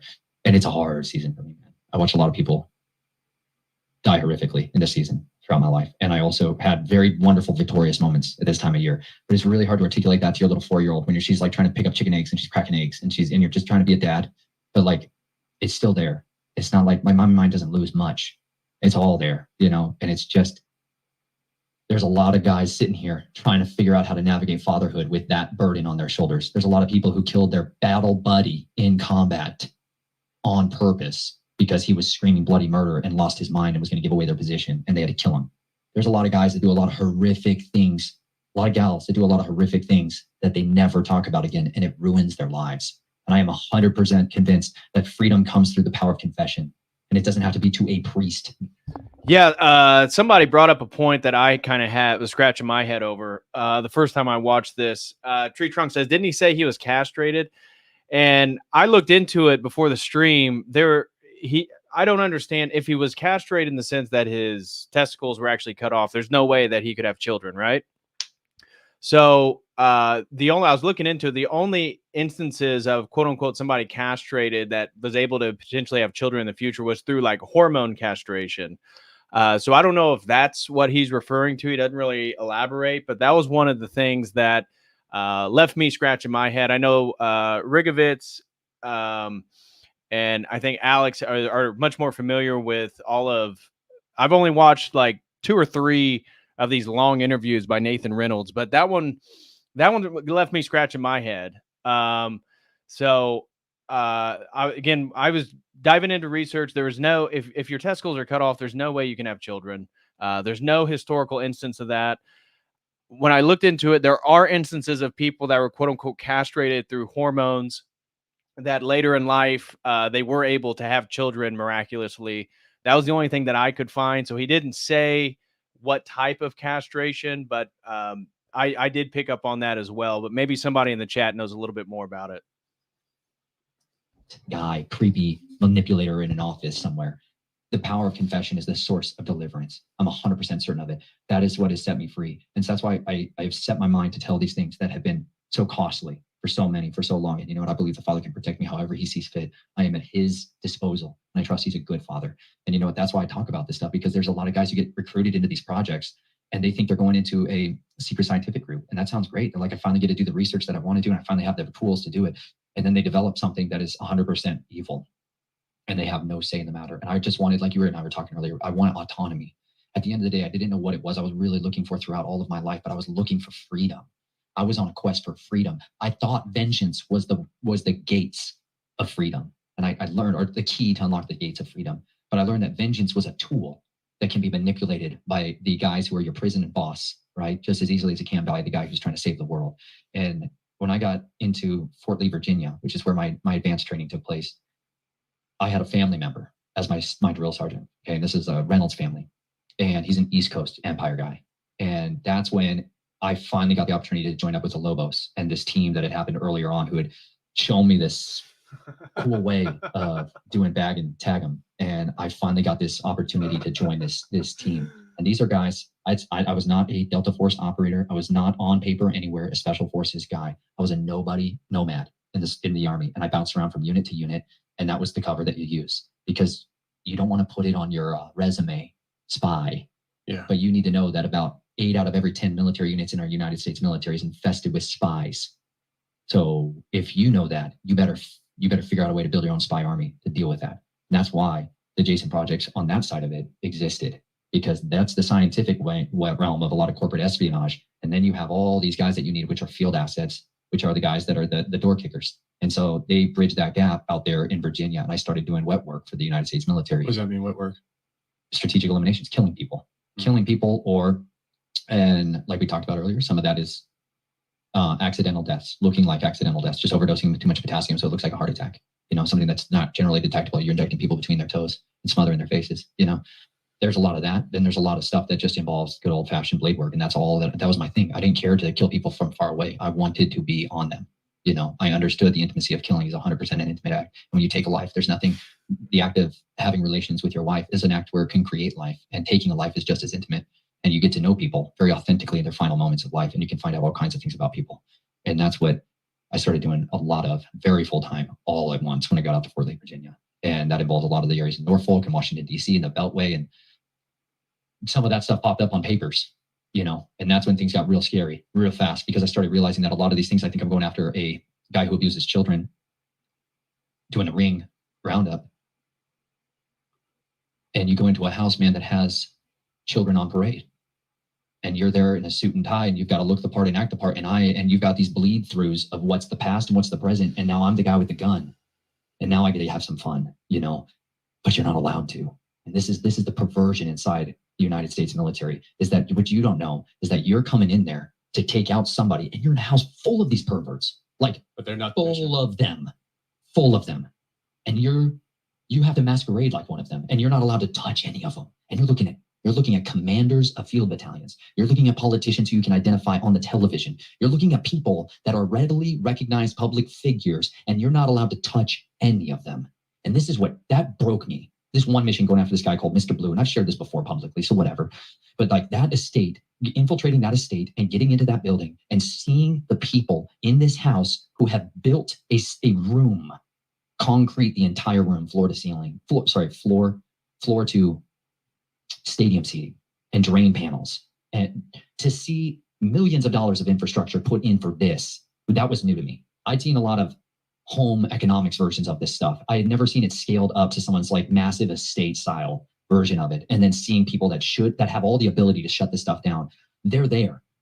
And that just ruined me, because I'm going in to do this extraction on a guy. I have to bring him out alive.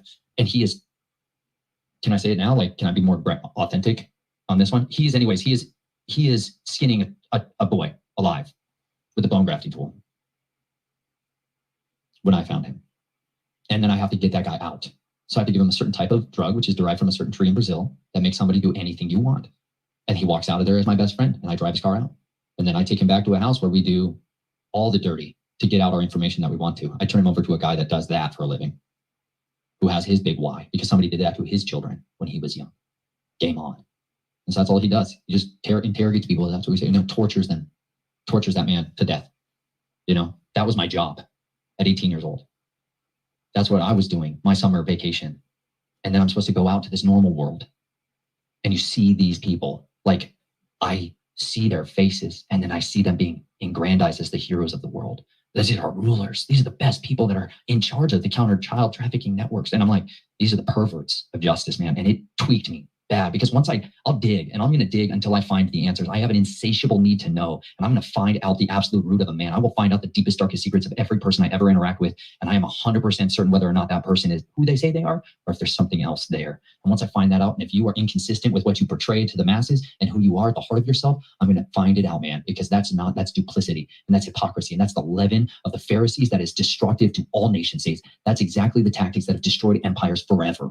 This subterfuge from the inside. And that's what we got inside this house of cards, is a nest full of these disgusting serpent eaters. And you know what? I couldn't stand it. And I hated it so bad, man. And I started disobeying. And as soon as you get an asset out of containment, I was at Fort Bragg briefly for a rendezvous. I was driven from Fort Lee, Virginia down there. They have these cheap taxis that they drove me down there. And I saw some of these generals who were in charge of these special operations projects. And I was disrespectful to one of them. And that was it. They pulled me off the projects. He nuked me off the team so fast. General McChrystal.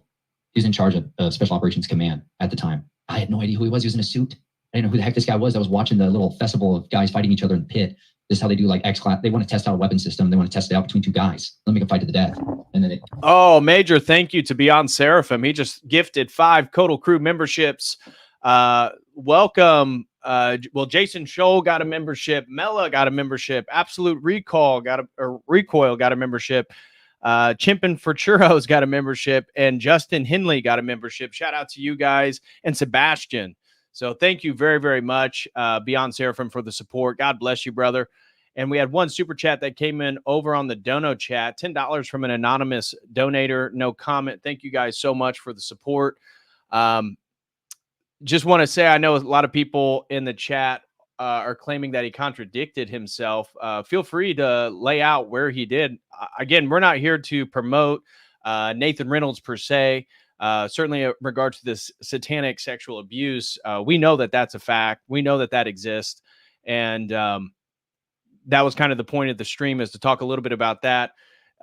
So if you guys feel like feel free to state in the chat where you saw a contradiction.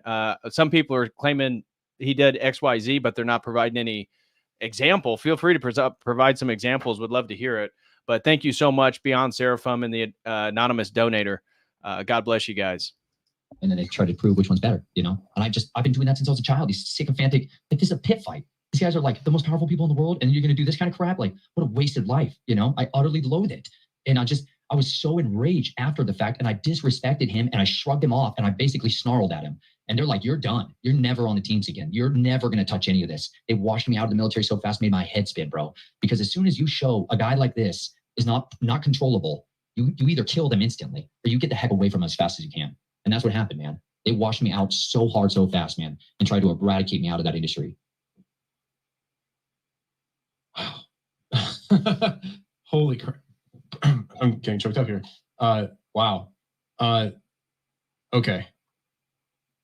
So you're going to these places and you can't do what you want to do.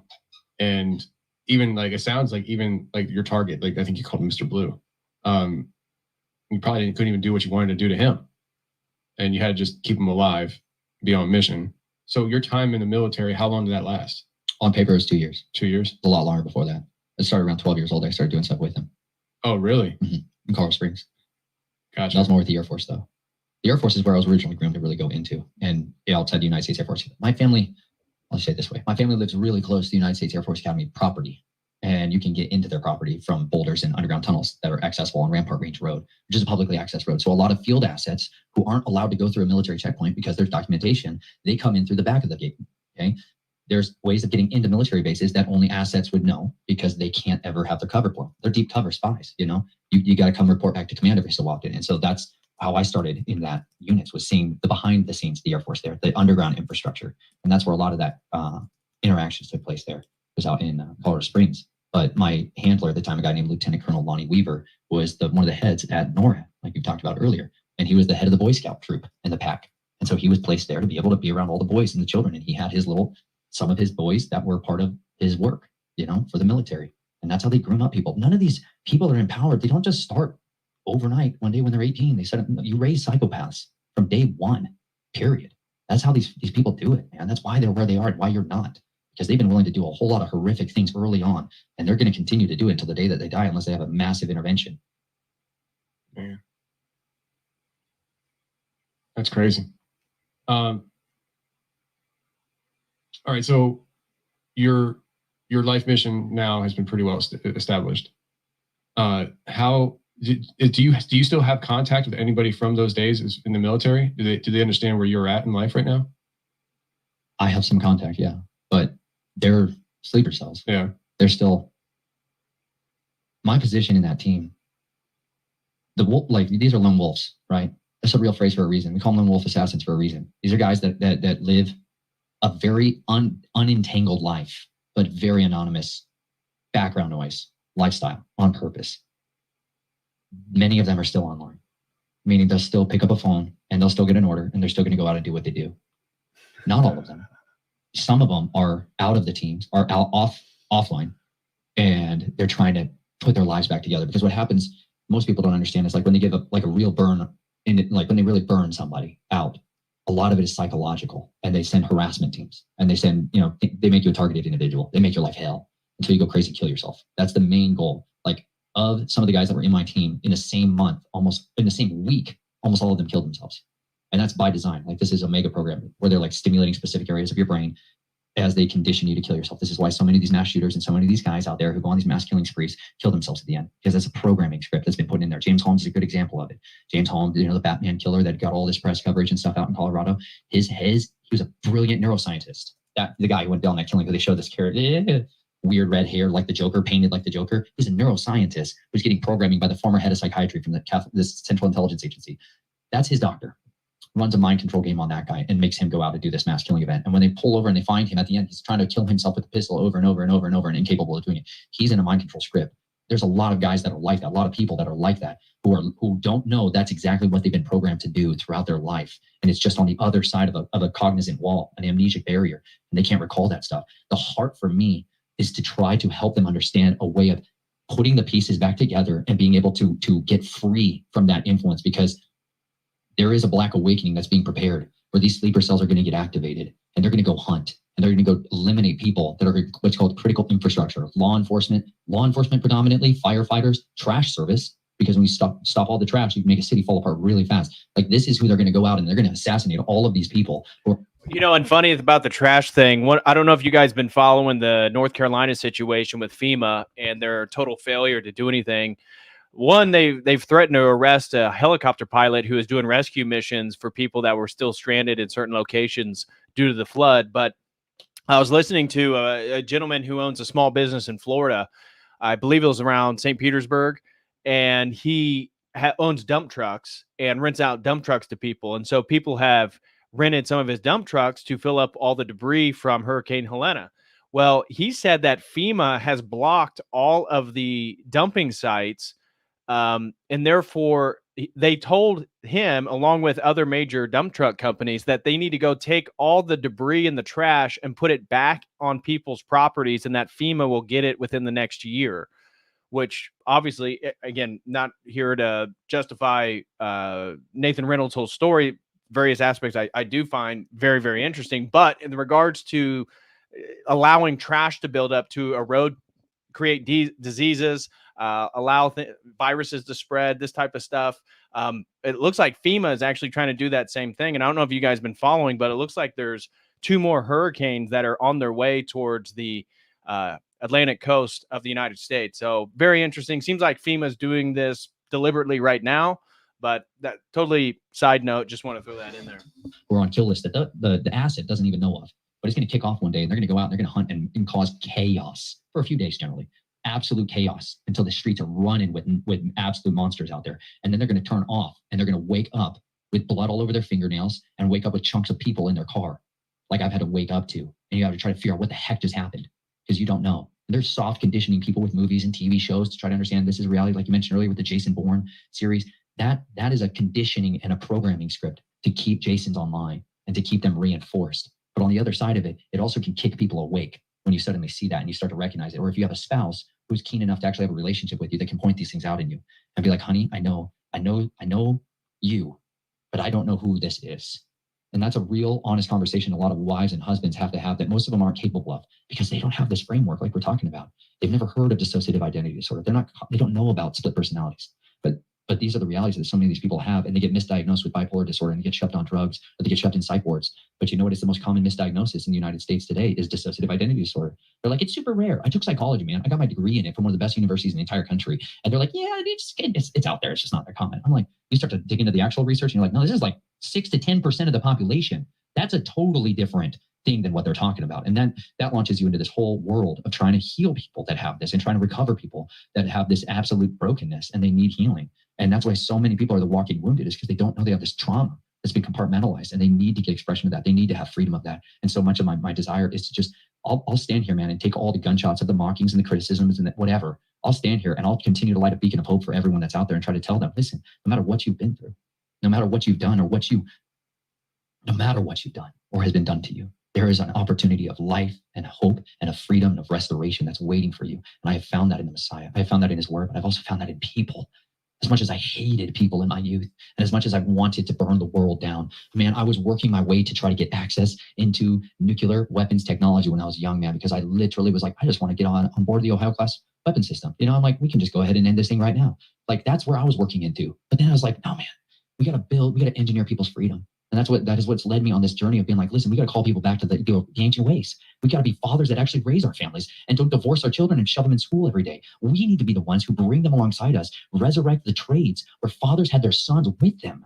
That was normalized. They made child labor laws to murder the father's ability to raise their sons alongside them. They've eradicated women from raising their children so they can tax them and brainwash their children to become proper cult followers of whatever version of the government or the societal norms that they wanted at the time or the corporations needed at the time. But we have a duty to try to raise up another generation that understands how to be competent and capable, fully autonomous adults. We need people that are extremely capable, and that can happen when your child is very young. So I try to show people opportunities of how you can raise your family outside of the system and raise them up to be very, very capable and exceptional children.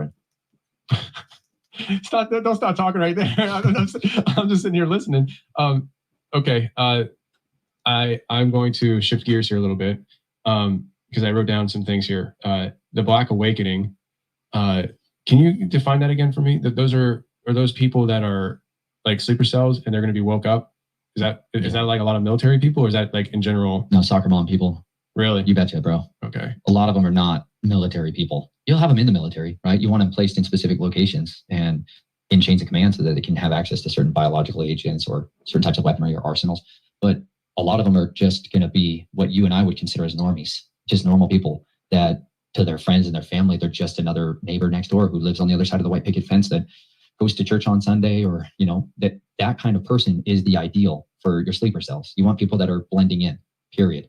But Russ Disdar's book, which is called The Black Awakening, goes into, I don't know, it's like an 800-page book. It's a dissertation about the history of these families, bloodlines, and people that have worked very diligently, in particular during the Third Reich, where so much of this information was systematized, where they took what had been occult knowledge about splitting realms and programming and all of those other things we talked about earlier, and they scientifically methodized it. And that's what so much of what Dr. Green, as he's often called, or Josef Mengele, that's what a lot of his experimental projects and research was, to create a spy that didn't know they were a spy. And a Manchurian candidate is another way of saying it.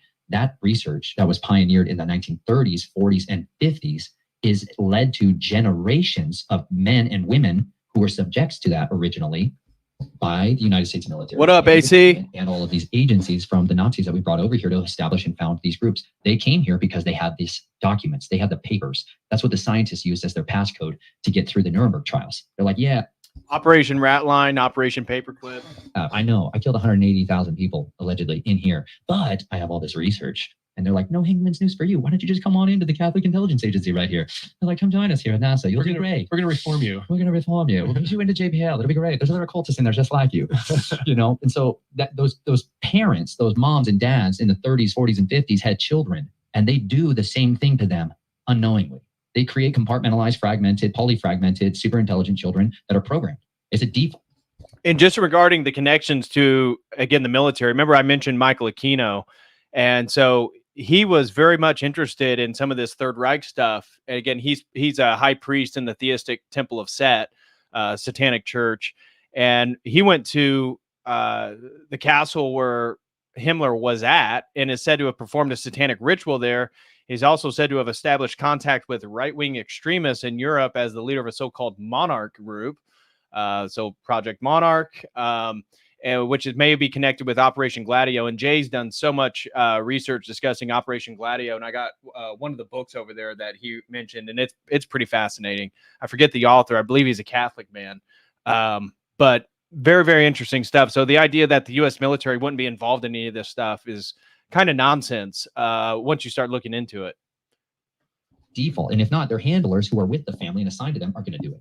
And so this is how we create a generational increase of the size of the underground army. And that's what's been taking place since the 50s. And this is why you can follow. You had a psychiatrist on too that gives an excellent breakdown on psychiatric disorders in the demonic and understanding schizophrenia. But there's this prevalence. If you start to study the prevalence and the history of asylums, in insane asylums, the rates of DID are what was called multiple personality disorder. People starting to come in with all these multiple personalities, and it increased exponentially every generation as there was more of these families that had been brought into that world and are in these projects. And so today we're looking at 10 to 30 million people just right here in this region that have been subjects to this same polyfragmented mind control. What region? I'm talking about like east of the Mississippi region. Really? You betcha, bro.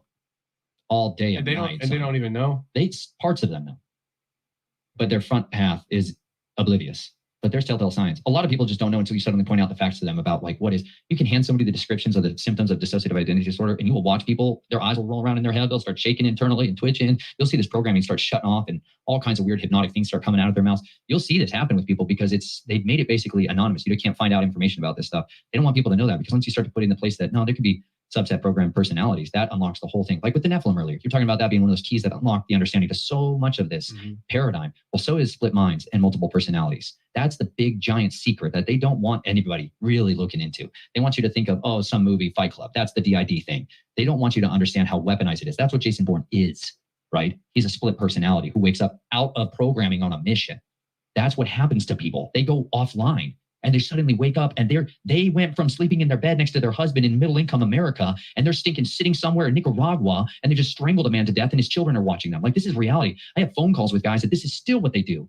And this is still what they're trying to do, because they come home a different person and their marriages are falling apart and they have no idea how to get out of this. But this is how it was designed to be. There is a Fourth Reich There is another kingdom that operates inside this country that is trying to subvert and in treasonous methods to destroy it from within, because it's incredibly hard not to crack. The United States, geographically alone, is a nightmare to try to invade. So you better send in a subterfuge force. You better send in people from within. And that's the specialty of so much of these occult societies. They go in and they use influence from behind the scenes to take over an ideology and completely turn it to suit their purposes. And that's what they've been raising. We've given them access to raise our children for 75 years, about 125 years. And so what do we have from it? A whole bunch of psychopathic children that are willing to do whatever it takes to make sure that this model of whatever version they're saying is normal, families, children, men, woman, identity, sexuality, all of it, they're going to follow that. And then you have the enforcers that are going to do that as well. And that's what a lot of these sleeper cells are, man. They're going to go out and cause chaos. They're going to go out and throw chains onto transformer lines. You know, they're going to go out, you can go to a hardware store and you can dismantle a city in a day. It's not that hard, bro. The critical infrastructure is not exactly protected. Any of our cities are not hard. City you're talking about, bro. And when we invaded Iraq, you know, like my drill sergeant went into Iraq before anybody ever heard anybody was going into Iraq. And he had orders to kill everything that was in a taxi. They didn't care what it was. They said, kill everything. Kill everything. And you know what he did? They destroyed all the infrastructure, wastewater treatment plants, power generation substations, hospitals. They literally destroyed them all. And he was like, in a day. Jeez. That's not hard to do with a guy or two that knows what they're doing, you know? That's what's like in the future, unless we figure out ways to try to wake people up on one side of the equation and expose this. Because when survivors pop their heads up and start talking about this stuff, it's easy to isolate them and destroy their lives. And that's what's been effective. But the more people that are aware of this, and the more we can have actual backup reinforcements of people to help survivors and people coming out of this, the more exposition that we can get, the more we can actually defeat that empire from within. And we can shut off that horrible program that they're trying to run on us all. You mentioned earlier that, well, I mentioned it, and you kind of like, I can tell something was going on in your head. But with this kind of stuff, you're talking about information warfare, and that attracts certain types. I asked you if there's been attempts in your life recently, and you kind of just like, I could tell like something was going on.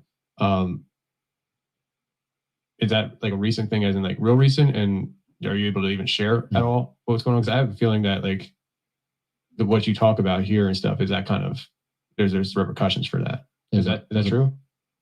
There's consequences for every time I do stuff like this. Consequences that most people will never see, because I don't want people to know how much they shot me or my family. Shot. How bad we are banged up after their attempt. Does that make sense? Sometimes you don't want to know the enemy got their fire in, got their shot in. It's like we live a very public life to a lot of people, but there's stuff that happens to us behind the scenes that is horrific and brutal, and we bear it up in silence. We don't pick up a phone and call anybody because we don't want anybody to know that one got through the shield, you know. And I had one get really bad. This year's been hell. I've been busy with this weapon. Pen or the sword, bro. I had to pick.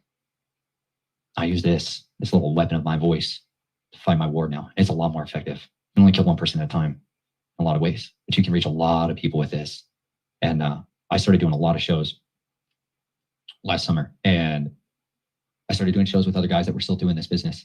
And we're trying, I started connecting with other operators, and we started working together, and we started trying to do what we do, which is to gather intelligence and then build out, not hits, trying to find out ways that we can use these to get it out. There's a lot of guys that are not doing wet work anymore. They're doing media work, and we're trying to get the message out. But I started naming the names of some of those commanders, especially at Fort Bragg, and then it went bad.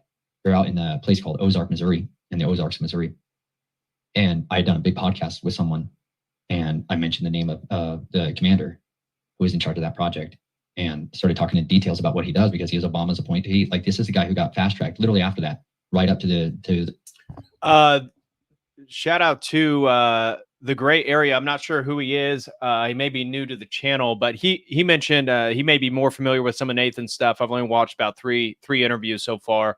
He says that the castration is figurative. So maybe that's the case. Not totally familiar. So gray area, if you have any comments on that, I think some of the chat would appreciate it. Some people were a little bit confused on that, but that would also make sense. So appreciate you, the gray area, for stopping in, just clarifying something.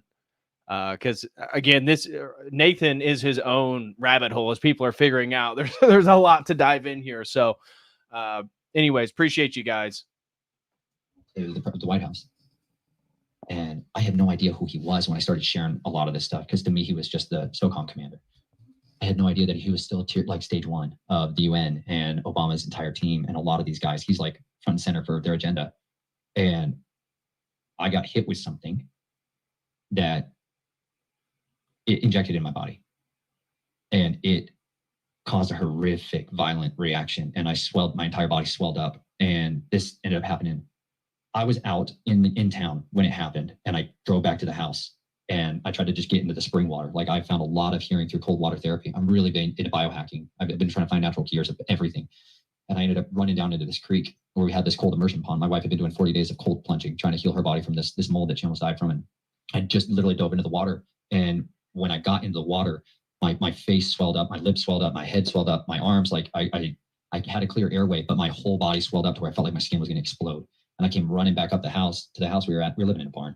Let me just put it this way. I forget all these contexts for people. I was living in a barn. We realized it for a second. It was a barn. It was a barn. It was a big barn, but it was in the little tiny part on the side of the barn. And I come running up and I see my wife sitting on this little porch swing. It's all beautiful, romantic. It's like a wedding venue. It's so beautiful. And I'm like trying to tell her, I need help. You know, my tongue was so swollen up. And she looked up at me, and my daughters, Naomi and Jubilee, are sitting there, and her eyes are just like pinned. You know, she's a nurse. I married a nurse because I knew I was like a sick mess of a man, and I was going to need someone to patch me up 500,000 times. She's thrown stitches for me in the kitchen table, man, from karambit fights and stuff. But anyways, karambit knives, and she's a good woman, bro. And she sees me like that, and she's like, "That it's not good." And I'm starting to try to like go inside. I'm trying to tell her I want this supplement that's called Ganoderma lucidum, red reishi mushroom. Ganoderma suge is around here, local more so. But and I was trying to tell her like, "Hey, Ganoderma." I'm like losing speech as I'm trying to say this, and then I just having this overwhelming shakes. And I try to go back up into the house, and I collapse on the deck, and I just start puking my guts out, just violently heaving, uncontrollably puking, like my body's just retching everything out of me. And I have my 3-year-old daughter, Jubilee, who's just amazing, sweet, like this sweet purity of gentility. Like she's just this gorgeous little child. I just love her so much. And she is on previous assassination attempt, the reason that I fought for life instead of giving into the death. I was on the side of the highway bleeding out. And I wanted to see that child be born. I wanted to hear what she had to say to me. She was in my wife's womb at the time. I just wanted to see what she had to say. I believe she had something to say that could help me heal, that could help save me, you know?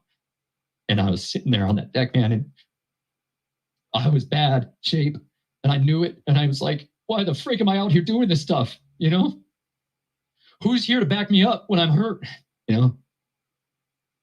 And she starts crying. She's scared. She's terrified, man. She's terrified. My other daughter's terrified because I can't even walk in the house to get it for myself. And she's like, "Daddy," you know, and I hate that. She had to see that. I never want them to see me dying. You know what I mean? I won't die. I'm adamantly convinced at this point, man, they can't kill me. You can try everything you stinking want, bro, but you can't kill. Nobody can be killed if they're the servant of the Most High and he says it's not your time. You are unkillable until he says otherwise. But that was a scary moment, man. And that jacked me up pretty bad. My wife ended up getting in the house and getting me into the house because I'm like 80%, 90% naked. You know, I've ripped all my clothes off because I can't fit in them. And I think I'm going to choke to death from just the clothes that I'm in on. And I stumbled into the house, man, and I end up taking a whole bunch of activated charcoal and a bunch of that Ganoderma lucidum and a bunch of activated charcoal. And I was just shaking uncontrollably, like violent seizures. And she just laid me in the bed. And I ended up calling one of my friends. I couldn't talk, but he was a nutritionist, amazing nutritionist. And I'm like, I don't know what to do, you know, and he had given my wife this bath supplement thing for after her birth to help remineralize her body. It's called like a bath bomb or something like that. But it's all like super intense magnesium and salts, Dead Sea salts, and all this just mineral boost for the body. And he said on the phone, just get in the tub and throw that in there, man. And I did. I got in the tub, and my wife put that in because I felt like my skin was on fire, like I was burning alive, and my skin was like puckering out, you know, like my insides were coming out. And I climbed into that tub, man, and I just got in the water, and it finally cooled me down, and it slowed this horrible process in my body, man. And I just laid in the water with just my nose out of that water, just trying to breathe. And man, I stayed in there for like 30 minutes, and it just stopped. It stopped, man. And I came out of it. And but that was that's why you saw that look on my face, is because that's still there. My family has a lot of secondary trauma because of the work that I do here. My family suffers very silently behind the scenes because I'm still not a whole man. I'm not healed. I've got much of myself healed. That doesn't mean like I've got lifetimes of pain and suffering stored up in this little body of mine that comes crawling out when I have a bad day. Mm-hmm. And boy, there are a lot of bad days in farming. There's a lot of bad days in raising children. There's a lot of bad days when you work a regular job and it comes and kicks your teeth in. But you know what? I would rather lay down my life on the mission field for these brothers and sisters of mine that I may not see, but I want them to know that it's all worth it. And I'd lay my life down for them because they're my friends. I love them. And I got to learn the love of people. I've gotten to learn I love people. I hate the evil they do, but I have learned to love people tremendously, that the vast majority of people are marvelous and they just need to be given the opportunity to thrive, and they will. You mentioned about working with other people, and I think the way you said it, I mean, it left me feeling like it was people that were in this kind of work as well. And you said some of them working in media. Are there like some working in media that people are recognizable, or is it more like, you know, in the background of the media? Well, no, they have their own like channels and stuff like that too, you know, where they're putting out content and trying to break this thing down. Are they like the big dog ones, or? No, I haven't had any of those guys, you know what I'm saying? Yeah. Not yet, we'll see. but for now, a lot of them are swinging, they're swinging a mighty hammer from a small field, you know? Because some of these guys that I see, like Sean Ryan, I look at Sean Ryan and I'm like, I feel like you know some stuff that you just don't talk about. That's why you're CIA, bro. What do you think? Do you understand when somebody says they're a former CIA operator, what that means? They're still CIA. 30-year contract to never say anything. Do you understand what that means? So all right. No, I don't. Okay, what that means is I get it. Logically get it, but I can't imagine, right? So if they want to put a book out or anything else, they have to literally submit it to a organization that evaluates everything they publish and put even out. His podcast episodes? Bro, you better understand that it's going to be a filtered, well, I can't say specifically for every show and all of that. You're going to get a filtered message, though, if you got a guy who's still active promoter of the agencies. You get what I'm saying? I am not. I did work for the State Department at one point, bro. I do not affiliate with any of these people whatsoever because I found it to be rotten, disgusting, ruinous people, traitors to our country, and I don't want anything to do with them. I believe there's great people within there that are still trying to fight, but the vast majority of what these people have done has been radical evil, and they've advanced the evil agenda, period. So, all right, let's use Brian as an example. Is it possible that he uses his show? Like, let's say how do I say this? 'Cause I'm not trying to paint him in a bad light. I understand. But is it possible that he uses his show, the guests he brings on, to say the things that he can't say? Very possible. That's a brilliant tactic too. If you can get somebody else on and say their story that corroborates yours or is yours, that's a brilliant strategy. I don't think it's wrong that anybody that's still under a secrecy clause is trying to find a way to still get the truth out without losing their life or their pension. A lot of them, they're losing their pensions. A lot of these guys keep the secrets to the grave because that's what's paying the bills. Mm-hmm. It's really hard. Like, I've never gone to the VA. Like, I gave up all of that. Like I told you earlier, they came back and took my signing bonus years into my marriage. You know, they're like, oh, hey, honey, I guess the government's coming after me now because they don't want me doing any of this. So they want all their money back from me. Like that, they have different strategies for silencing people. Like, I just chose to not go into any of their beneficiary systems whatsoever and to just fight for my life on my own. You know, like, I won't take a dime from any of you guys.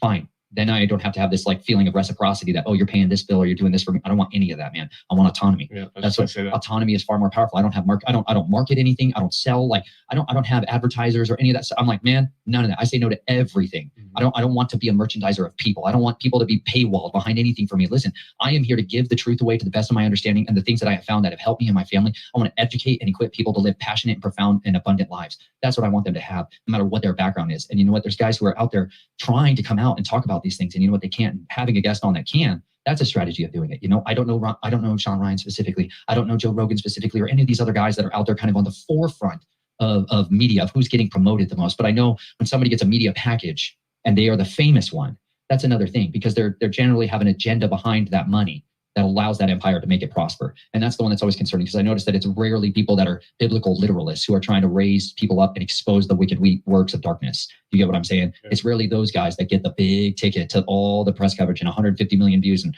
there's a reason that there's still a lot of controlled opposition. Yeah. And yeah, again, I don't want to say anything bad about Sean, but if I remember correctly, he's not like he's been around very long. And I remember hearing him talk about recently how, you know, he started his show and it was like, there was no help. It was just him. And I'm like, was it just you? Because I mean, you blew up, man. You're huge, and I do wonder about the. But he passes the rosary to people all the time. What do you mean by that? He passes rosaries as gifts to people all the time on the show. Yeah, man, he's a Catholic through and through, which means he's an agent of the Pope, as far as I'm concerned. So that's exactly what I'm concerned with. When I watch him passing little trinkets back and forth, I pay very close attention when you give somebody a gift. When you start giving somebody a gift that's been dipped in whatever version of holy water and desecrated water you want, I know what team you swing for. And I'm telling you, that's a team of adversaries, not assets.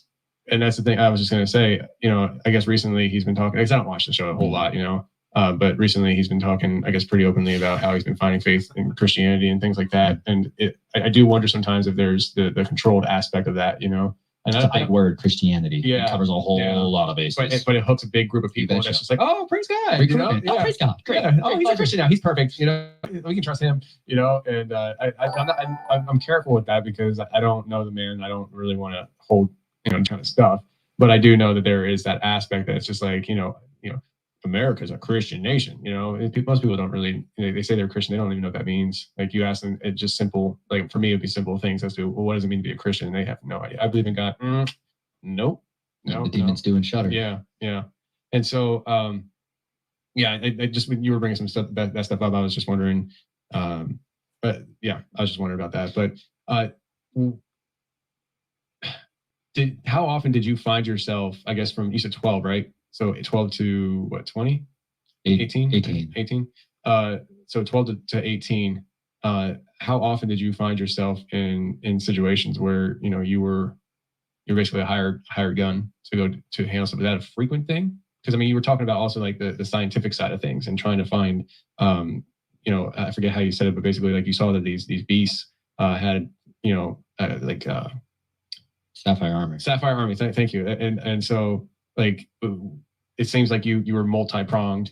And so like how often did you find yourself on a mission versus maybe trying to figure out how to kill these monsters? Very rarely given the opportunity to find out how to kill the monsters. That was the carrot. Yeah. That's the one they dangle all the time. You know what I mean? Yeah. Keep me motivated, keep going. But that was rarely what I got. I'd have little interactions with those guys, but that was the thing that hooked me, was just kept waiting for that day. Are there people out there like you that would be the guy that would have more of that information that I should look around for? I'm sure there's plenty. I would really like to talk to them. Not that I'm not enjoying your conversation. No, there's a lot of other guys like that. There's a lot of other folks like that, man. Okay. This is a tip of a very different iceberg that most people bump into very often. Most of them don't bump into you. Most of you will never bump into them. They'll bump into you occasionally if they want to. Just pay attention. Right. Yeah. You're the first email I responded to in 6 weeks. Really? I was off comms, off grid, completely 100%. Like my entire everything got fried where I was at. Like water pump, well pump, like everything, water heater, like communications equipment, everything got completely fried, man. I had no means of making calls or anything. And was that an attack? Oh yeah. Just a different kind, I think. But I worked harder. I'm over the enemy. That's a good sign that I'm on target. But to answer your question, I would say that the vast majority of what I was doing was more special kill team stuff. That's and a lot of that when you're young, you're baiting people, you're honeypotting them. So you're like a seductor, and then you're doing something to them, or you're recording it. And especially, I stayed very. When you castrate, this is a castrati. This is a Jesuit practice, been Catholic practice forever. Still goes on today. They castrate young boys so that they'll have a high soprano voice and they'll look like prepubescent boys for much longer, and it makes them better for their desires. And that practice still goes on today. So I had a very stunted development. So I looked very childish, very boyish for a long time in my life. And so that's favorable for missions like that when you need someone who blends in that field of view. People don't understand, like you use children as mules a lot in this underworld, like children traffic drugs and all kinds of illicit materials all the time because most people are unsuspecting of them. Well, the same thing with assassins, because it's a lot less likely that anyone's guard ever goes up and your target never becomes a hardened target because it's a little child, as opposed to it being a big, scary bodyguard looking guy who's coming to hunt you down, that guy. Yeah. But in Colorado, it was substantive, there was a lot of it, but there was a lot more out here in the East Coast. The military is like expedites their work. They'll stack them up for you. You just go from one to another to another to another to another till you lose your mind. A lot more out in the East Coast. Is that because DC's out here? I just think there's a lot older establishments. I don't know about DC. That's one thing. That's a place. Like the military is so much more than any. People think that DC is the capital. They have no idea what Norfolk, Virginia is. Norfolk, Virginia runs the world. That's our United States naval superpower. That's their headquarter base. That is a place where all our top secret nuclear weapons, like we talked about, whatever version of nuclear weapons you want to talk about now, but I could go there too. Thank you for all those guys that threw that out there about nukes. But that's where our weapon systems that are based on submarines are housed. So it's some of the most guarded and secretive places in the entire country is right through there. So that center of the country is one of the most heavily defended, but also heavily surveilled by spies of anywhere else in the country. And that's where I kind of niched myself into, was this form of tradecraft, where you can collect and gather intelligence and make strategic eliminations. Once you get into that vein, you're not just as like a pleasure boy anymore. You start to be a man into that field. And there's just a lot more work out there. There's a lot more spooky stuff happening by spies out there. And that's where it kind of comes back to what we were talking about in the pre-show, because I forget what the term was that you said. You said a term earlier in the pre-show. Special kill teams. Special kill teams. And I was kind of taken back that it sounds like now that the focus was here stateside than anything else. Because like when I think about special kill teams, I think, they're going over to, Afghanistan or something that taking care of business. And not talking about American citizens and things like that, but that was a heavy focus. That was the predominant focus, is stateside. That's where our corporations are. Like, who makes our bombs? That's an important guy. Who's the guy who has access to the R&D at Raytheon? That's an important person. Well, if I want to find out what they're doing, I would send a spy in there to seduce him or recruit him. And like this, we forget this thing, like that we're not at war with other places and other people that have other interests other than ours. And it's most of them. It's like there's other religions, like just cults. Like you could go down to Scientology cult and how much they infiltrated and sent spies into the government.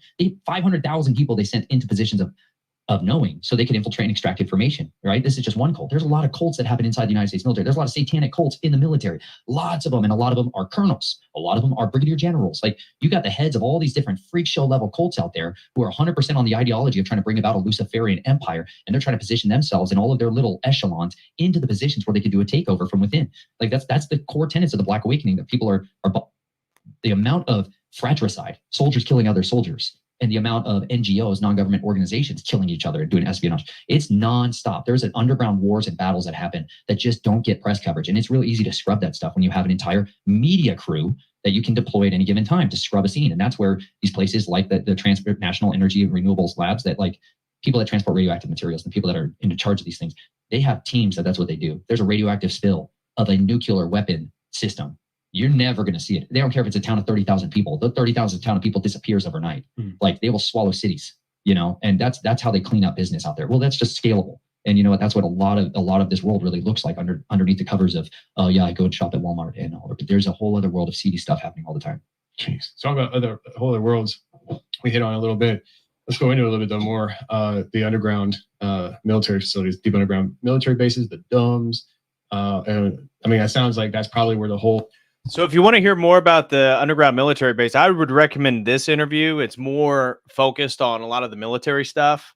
If this is a rabbit hole you guys want to go down, feel free. Again, I'll share this link as well. This is on the Imagination podcast. And so I'll share that link with you guys right here. And we had a couple super chats. Glitchy Rhythm throws in $5, says, I have to rewatch this because I came in late, but I've been watching some of your older videos recently. Man, informative, not necessarily for the faint of heart. Really appreciate it. #1 recommended channel to my friends these days. Well, thank you so much, Glitchy Rhythm. Really appreciate that, my brother. God bless you and yours. And then our buddy AC throws in $5. Thank you so much, AC. God bless you and yours. He says, why is Anton LaVey look like Matt Dillamonkey's creepy chomo uncle? Yeah, that's true. He does kind of look like that. Oh, man. Appreciate it, AC. God bless you, brother, for the support. Now, we're going to move over to let's see if BLA has already started. BLA is doing a stream tonight on Rosemary's Baby.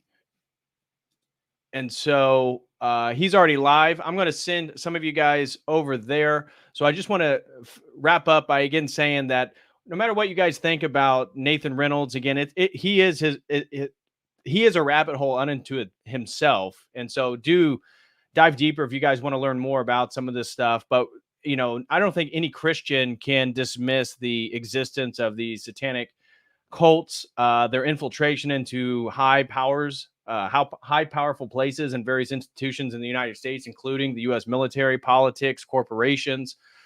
We see Satanism being blasted in our face through prominent pop stars, whoever it may be. So as I highlighted, if you think this stuff is kind of outlandish, I mean, just look into Michael Aquino, and that's just one figure. There's been many whistleblowers talking about some of these colonels and generals in the U.S. military. And, people often think of the Church of Satan, Anton LaVey's church, which is a sort of self-proclaimed atheistic institute. But I've talked about before my own encounters with the Theistic Satanism, and that is a whole nother realm. So check that out. And again, if you're not familiar with like the Franklin child prostitution rings, look into the various cases of satanic ritual abuse allegations. I mean, it's all over the place. What's so funny is how they'll use like here on Wikipedia, they refer to what was it? Maybe it was the Franklin abuse. I don't know. I was looking at a bunch of stuff before the stream, but they refer to like the New York Times dismissing it, or how the FBI didn't prosecute somebody, therefore it's not real. I mean, you can't trust these people, and you can't trust any of the institutions that exist. And so I don't think that any God-believing, faithful Christian can dismiss the existence of this stuff. Now, you may think somebody is embellishing certain things, that's fine. I don't know any of these people. I think that there's a lot of what Nathan has said that I absolutely believe in, and corresponds with a lot of the research that I've put forth, and research that I've done on myself that I haven't even talked about on stream. And if you want to listen to insights in regards to the Franklin child prostitution, I highly recommend checking out some of the presentations by Ted Gunderson, if you're not familiar with him. So just wanted to throw that stuff out there for anybody who's interested. And major thank you. Oh my gosh, AC just donated a generous $100. He says, "Congrats, brother." And what he's referring to is I am now officially married, at least legally. The religious ceremony is coming. My fiance is from Germany, so we're trying to figure out how we can get her family over here from Germany. It's going to take a few months. So we have the blessing of our priest to go ahead and do the legal marriage. And then we will do the full religious ceremony here at a Byzantine Antiochian church here in the Indianapolis area. So thank you so much, AC. I do appreciate that, my brother. God bless you. And thanks for all the support.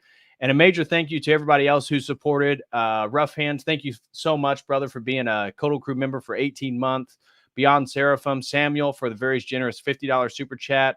Nadim Haddad for gifting some COTEL crew memberships. And then shout out to Rigovich for her support tonight, as well as Summer Cats. And over on the Dono chat, let me just double check, make sure we have everything. Thank you very much to Dano, Justin Henley, again, Rigovich, Frank Horrigan, sent in a nice super chat. So thank you guys very, very much for the support. We're going to be doing a stream on Sunday. It's going to be a marriage celebration stream, and we'll be covering the Orthodox theology of marriage and it as a sacrament.